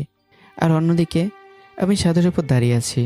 রাতের আকাশ নিঃশব্দে সাক্ষী একটা মানুষের ভেতরে যুদ্ধের। আমি আকাশের দিকে তাকিয়ে ভাবি, জীবন আমাকে কোথায় এনে দাঁড় করালো। একদিকে মিহি, আরেকদিকে আমার ভালোবাসা, আমার সন্তানের মা। ইসরাতের তো পরিবার আছে, মা বাবা আছে, কিন্তু মিহি, ওর তো আমি ছাড়া কেউ নেই। আমার বুক শক্ত হয়ে উঠল। না, মিহিকে একা ছেড়ে দেওয়া যাবে না। ইসরাতকে বোঝাতে হবে, এই সত্যটা মেনে নিতে হবে ওর। রাতের বাতাস বয়ে গেল, আর তার সাথে তিনটা জীবনের অদৃশ্য টানাপোড়েনে আরও গভীর হয়ে উঠল। পরদিন সকালটা যেন অদ্ভুত ভারী হয়ে উঠেছিল। আমি অফিসে বসে আছি, কিন্তু আমার সামনে থাকা ফাইলগুলো যেন শুধু কাগজ, কোনো শব্দ, কোনো অর্থ নেই তাতে। আমার মাথার ভেতরে শুধু একটা চিন্তায় ঘুরপাক খাচ্ছে। যদি মিহিকে চলে যেতে বলি, মেয়েটা কিছু বলবে না, চুপচাপ চলে যাবে। কিন্তু কিছুদিন একা থাকার পর যদি নিজেকে শেষ করে দেয়, এই ভাবনাটি আমাকে ভিতর থেকে ভেঙে দিল। হাতের কলমটা টেবিলে পড়ে গেল। মাথা যেন কাজ করা বন্ধ করে দিল একেবারে। আর থাকতে পারলাম না, হঠাৎ করে উঠে দাঁড়ালাম। সব কাজ ফেলে রেখে বাসার দিকে রওনা দিলাম। অন্যদিকে ইসরাত আজ অফিসে যায়নি। ভোরবেলা উঠে নিজেতে সবার জন্য নাস্তা তৈরি করেছে, কিন্তু ততক্ষণে আমি বেরিয়ে এসেছি। তার সেই ছোট্ট চেষ্টা কারো চোখেই পড়ল না। দুপুর ঘুরে এলো, ঘরের ভেতর নিঃশব্দ উত্তেজনা। ইসরাত ধীরে বলল, মিহি, তোমার সাথে একটু কথা ছিল। মিহি মৃদু হেসে বলল, বলুন আপু, আপনার কথা কি আমি না শুনি? ইসরাত কিছুক্ষণ চুপ রইল, তারপর সরাসরি বলল, তোমার সাথে অনেকের বিয়ে হয়েছে 3 বছর, কিন্তু তোমাদের মধ্যে স্বামী স্ত্রীর সম্পর্ক এখনো হয়নি। কথাটা ছুরি হয়ে বেঁধল। মিহির বুকটা যেন মোচড় দিয়ে উঠল, নিঃশ্বাস ভারী হয়ে গেল। ইসরাত থামল না। আমার মনে হয় ভবিষ্যতেও আর কখনো হবে না। এইবার শব্দগুলো শুধু আঘাত নয়, অপমান হয়ে নামলো মিহির মনে। ইসরাত ধীরে হিসেবে কণ্ঠেই বলল, তোমার সন্তান নেই, কিন্তু আমার আছে। তাই তুমি চাইলে নতুন করে জীবন শুরু করতে পারবে, কিন্তু আমি পারবো না। তার চোখে অনুরোধ। তাই প্লিজ তুমি আমাদের মাঝখান থেকে সরে যাও। তোমার যেহেতু কোনো বাচ্চা নেই, তোমার জন্য সব কিছু সহজ হবে। একটু থেমেই, যদি তোমার বাচ্চা থাকতো আমি সব মেনে নিতাম, সতীন নিয়েও সংসার করতাম। এই কথাটাই মিহির হৃদয়ে বজ্রপাতের মতো পড়ল। তার কানে বারবার বাজতে লাগলো। তোমার যেহেতু কোনো বাচ্চা নেই। তার চোখ ভিজে উঠল, বুকের ভেতর জ্বর শুরু হলো। ধীরে কাপা গলায় বলল, আপু, আমাকে একটু সময় দিন। আমি চুপচাপ আপনার জীবন থেকে সরে যাব। কথাগুলো বলার সময় তার ভেতরের পৃথিবীটা ভেঙে পড়ছিল। ঠিক তখনই দরজার আড়ালে দাঁড়িয়ে সব কিছু শুনছিলাম আমি। আমার হাত মুঠো হয়ে গেল, শিরা ফুলে উঠল, চোখ রক্তবর্ণ। তবু আমি সামনে গেলাম না, একটা শব্দও করলাম না। চুপচাপ ঘুরে বাড়ির বাইরে চলে এলাম। আমার ভেতরে তখন আগুন জ্বলছে। ইসরাত, তোমার ভেতরে এতটুকু মায়া নেই যে মেয়েটা তোমার সন্তানের জন্য নিজের সব কিছু ত্যাগ করেছে? সত্যি তুমি স্বার্থপর ইসরাত। এবার সব কিছু শেষ করব, তোমার শাস্তি হবে। তুমি সারা জীবন নিজের সতীনের সাথেই থাকতে বাধ্য হবে। আকাশটা যেন হঠাৎ অন্ধকার হয়ে এলো, কারণ এই সিদ্ধান্ত শুধু প্রতিশোধ না, এটা 3টা জীবনের ভবিষ্যৎ বদলে দেওয়ার শুরু। রাতে সবাই এক টেবিলে বসে খাবার খাচ্ছি, চারপাশে নীরবতা, শুধু থালা শব্দ, কিন্তু কারো মুখে কোনো কথা নেই। খাবার শেষে ইসরাত ধীরে বলল, অনেক, তিথি আজ আমার সাথে থাকুক।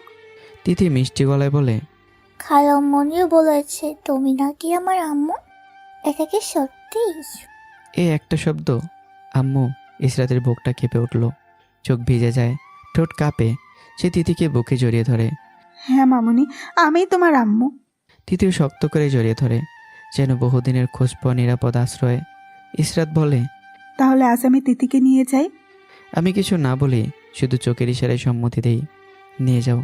আমি রুমে ঢুকতেই মিহি চুপচাপ দাঁড়িয়ে থাকে কিছুক্ষণ, তারপর ধীরে বলে, অনেক, আমি ভাবছি আমি সিঙ্গাপুর চলে যাই। এখানে এমনিতেই আমার কেউ নেই, স্বামী হিসেবে তুমি আছো, কিন্তু তোমার ভালোবাসা তো আর পাবো না, সেই আশাও আর রাখি না। আমি কোনোদিন আমার অধিকারও চাইতে পারবো না, তাই চলে যাওয়াই ভালো। তুমি আর ইসরাত আপু ভালো থেকো। কথাগুলো বলার সময় তার গলা বারবার কেঁপে উঠেছে, চোখের কোণে জমে থাকা জল সে লুকোতেই পারছে না। আমি চুপ করে শুনছিলাম। আমার চোখ ধীরে ধীরে গভীর হয়ে উঠল।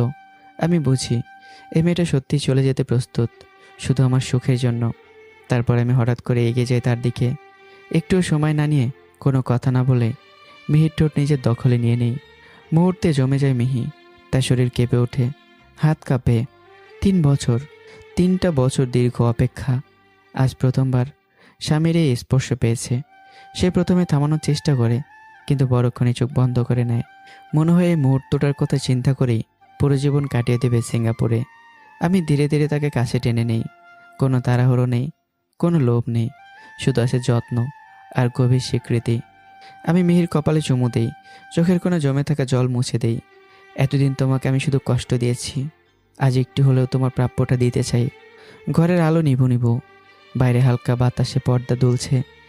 মিহি এখন আমার খুব কাছে, যেন একটু নড়লেই সব ভেঙে যাবে, এই ভয় কাজ করছে তার ভেতরে। আমি ধীরে ধীরে তার মুখটা 2 হাতে তুলে ধরলাম, চোখের দিকে তাকালাম। সেই চোখে ভয় আছে, ভালোবাসা আছে, আবার হারানোর আতঙ্কও আছে। এতদিন তুমি শুধু দিয়েছো মিহি, আজ একটু নিতে শেখো। মিহি কাপা গলায় বলল, দেরি হলেও আমি অপেক্ষা করতে রাজি ছিলাম। সে মাথা রাখে আমার বুকে, শুনতে পায় আমার হৃদস্পন্দন, যেন এই শব্দটাই তার বেঁচে থাকার কারণ। আমি তার চুলে হাত বুলাই, আস্তে করে তাকে জড়িয়ে ধরি। তুমি কোথাও যাবে না, শুনেছ? আমি থাকতে তোমাকে কোথাও যেতে হবে না। মিহির চোখ বেয়ে জল গড়িয়ে পড়ে, কিন্তু আজকের কান্না কষ্টের না, এটা পূর্ণতার কান্না।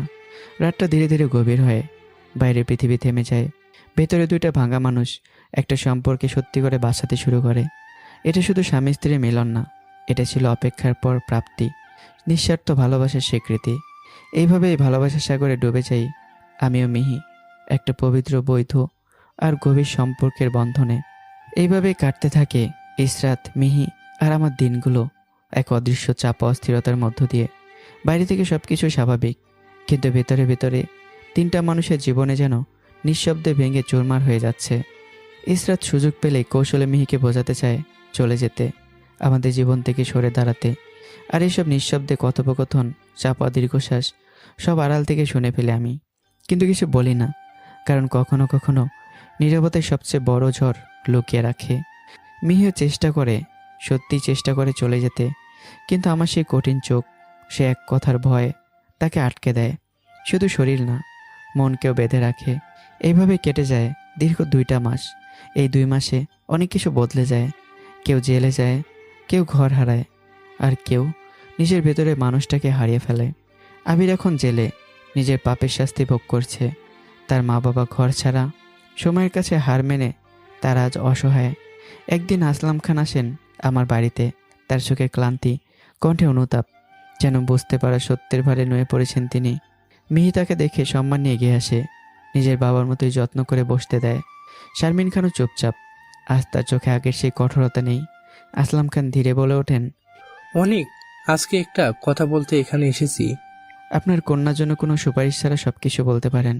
এই কথার আঘাতে মুহূর্তের জন্য থমকে যান আসলাম খান, তবুও নিজেকে সামলে নেন। আমি মেয়ের হয়ে কিছু বলতে হাসি নাই। ইশরাত বেঁচে আছে তোমার মায়ের জন্য, আর তুমি মা হারিয়েছো ইশরাতের জন্য।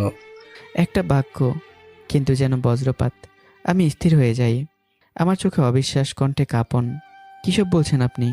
আমি কিছুই বুঝতে পারছি না। তারপর আসলাম খান খুলে দেন অতীতের সেই কালো অধ্যায়, যেখানে রক্ত, বিশ্বাসঘাতকতা আর পাপ মিশে এক ভয়ঙ্কর ইতিহাস তৈরি করেছে। সব শুনে আমি আর দাঁড়িয়ে থাকতে পারি না, দপ করে ফ্লোরে বসে পড়ি। আমার বুকটা যেন ভেঙে টুকরো টুকরো হয়ে যাচ্ছে, আমার চোখ দিয়ে পানি গড়িয়ে পড়ছে। কিন্তু সে পানি শুধু কান্নার না, এটা হারানোর, ভাঙার আর সত্য জানা যন্ত্রণা। আমি ওদের কাউকে ছাড়ব না। আসলাম খান ধীরে মাথা নাড়িয়ে বলেন, ওদের পাপের শাস্তি ওরা পাচ্ছে অনেক। পাপ কখনো কাউকে ছাড়ে না, সময় শুধু একটু দেরি করে। তোমার সৎ মা এখন রাস্তায় ভিক্ষা করছে, তার 2 ছেলে থাকে সাথে রাখে না। ব্যাংক যখন তোমাদের বাড়ি নিলাম তুলে, তখন ওই পরিবার ধ্বংস হয়ে যায়। ঘরটা নিস্তব্ধ, এমন নীরবতা যেখানে নিঃশ্বাসের শব্দ ভারী লাগে। ইসরাতা নিজেকে ধরে রাখতে পারে না, ধীরে ধীরে এগিয়ে আসে, আমার সামনে বসে পড়ে।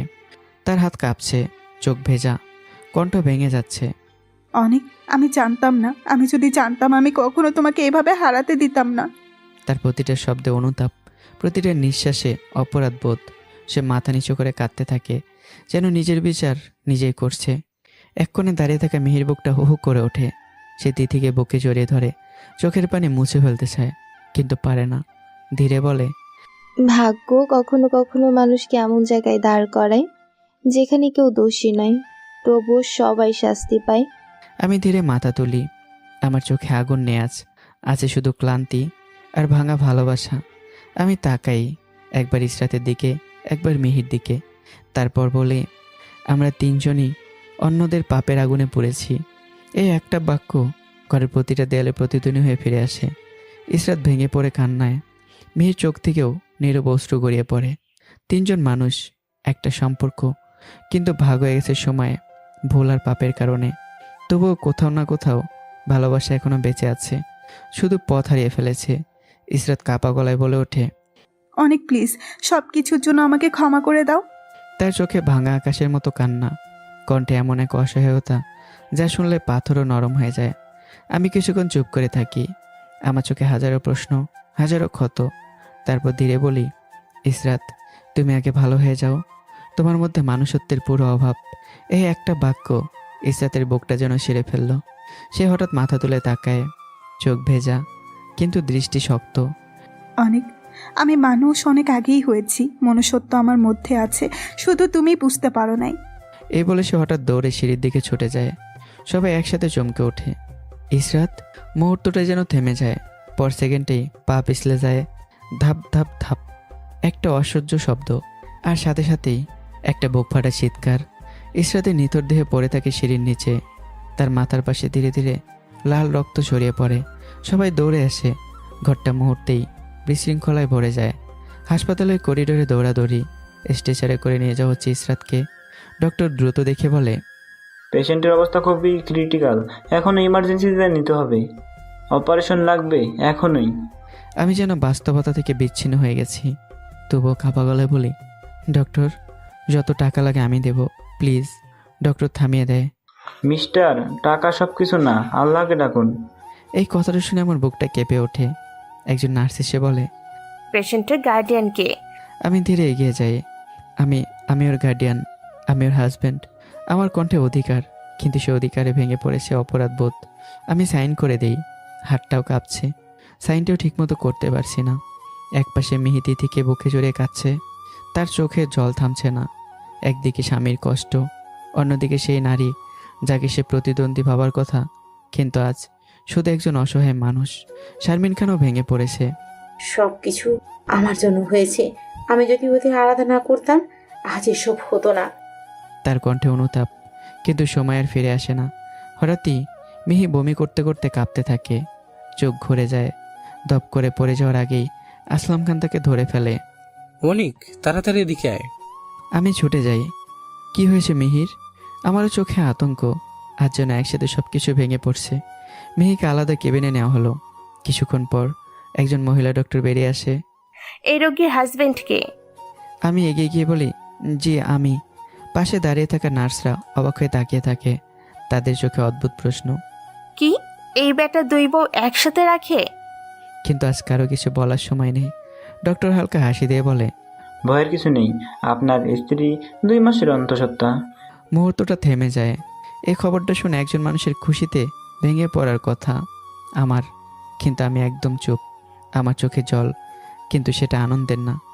কারণ একদিকে মৃত্যুর সাথে লড়ছে ইসরাত, অন্যদিকে নতুন জীবনের খবর নিয়ে দাঁড়িয়েছে মিহি। জীবন যেন এক অদ্ভুত খেলায় আমাকে দাঁড় করিয়েছে। ঠিক তখনই আরেকজন ডক্টর এসে বলে, মিস্টার অনিক, আপনার স্ত্রী মিসেস ইসরাতের অপারেশন সাকসেসফুল হয়েছে। এবার আমার চোখ দিয়ে জল গড়িয়ে পড়ে। একসাথে স্বস্তি, ভয়, ভালোবাসা, দায়িত্ব সব কিছু মিশে যায়। আমি মাথা তুলে আকাশের দিকে তাকাই আর মনে মনে বলি, একজন আমার অতীত, একজন আমার বর্তমান, আর দুজনই আমার জীবনের অংশ। মিহির মুখে এক অদ্ভুত শান্তি, চোখে অশ্রু, কিন্তু সেই অশ্রুর ভেতরেও এক টুকরো হাসি লুকানো। সে মনে মনে বলে, আমার আর কিছুই চাই না, অনেকের এই ভালোবাসার স্মৃতি নিয়েই আমি পুরোটা জীবন পার করে দিতে পারবো। তার বুকের ভিতর নতুন একটা প্রাণ, আর সেই প্রাণের সাথে জড়িয়ে আছে তার ভালোবাসা, তার অস্তিত্ব। 24 ঘন্টা পরে ইসরাত এখন অনেকটা সুস্থ। মুখে ক্লান্তি থাকলেও চোখে একটা অন্যরকম স্থিরতা, যেন জীবনের অনেক বড় একটা সত্য সে মেনে নিয়েছে। তার মা বাবা পাশে বসে আছে, কিন্তু ইসরাতের দৃষ্টি দরজার দিকে। ঠিক তখনই আমি ভেতরে ঢুকলাম। আজ ইসরাতের মা বাবা চলে যায় বাহিরে। ইসরাত প্রথম কথাই বলে, মিহি কোথায়? এই প্রশ্নে আমি একটু থমকে যাই। আমার চোখে দ্বিধা। তারপর ধীরে বললাম, প্লিজ আর কিছুদিন মিহিকে সহ্য করো, তারপরে অন্য কোথাও পাঠিয়ে দেব। মিহি 2 মাসে প্রেগনেন্ট, তাই। এই কথা শুনে ইসরাতের চোখ বিস্ময়ে বড় হয়ে যায়, কিন্তু সে নিজেকে সামলে নেয়। ধীরে খুব শান্ত গলায় বলে, অনেক, তুমি আমাকে মানুষ মনে করো না তাই না, নাকি এখনো মনুষ্যত্বহীন ভাবো? আমি চুপ, একদম নিস্তব্ধ। আমার মনে হাজারো প্রশ্ন, কিন্তু কোনো উত্তর নেই। ইসরাত ধীরে বলে, মিহি যে আজ মা হতে যাচ্ছে, এটা আমার প্ল্যানের একটা অংশ। এই কথা শুনে আমি যেন জমে যাই। আমার চোখ বিস্ফোরিত, শ্বাস আটকে আসে। কি বলছো তুমি এসব ইসরাত?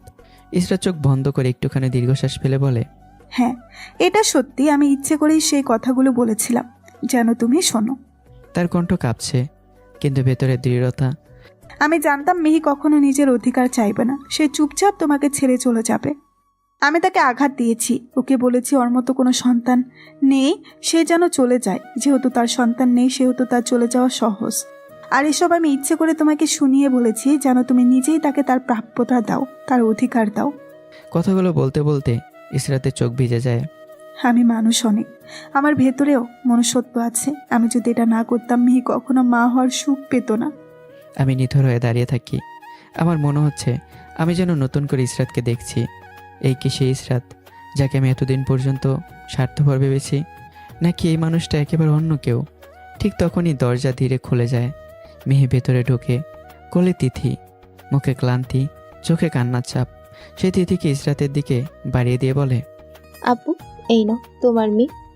আমি আমি আর চলে যাচ্ছি। মিহি থামো।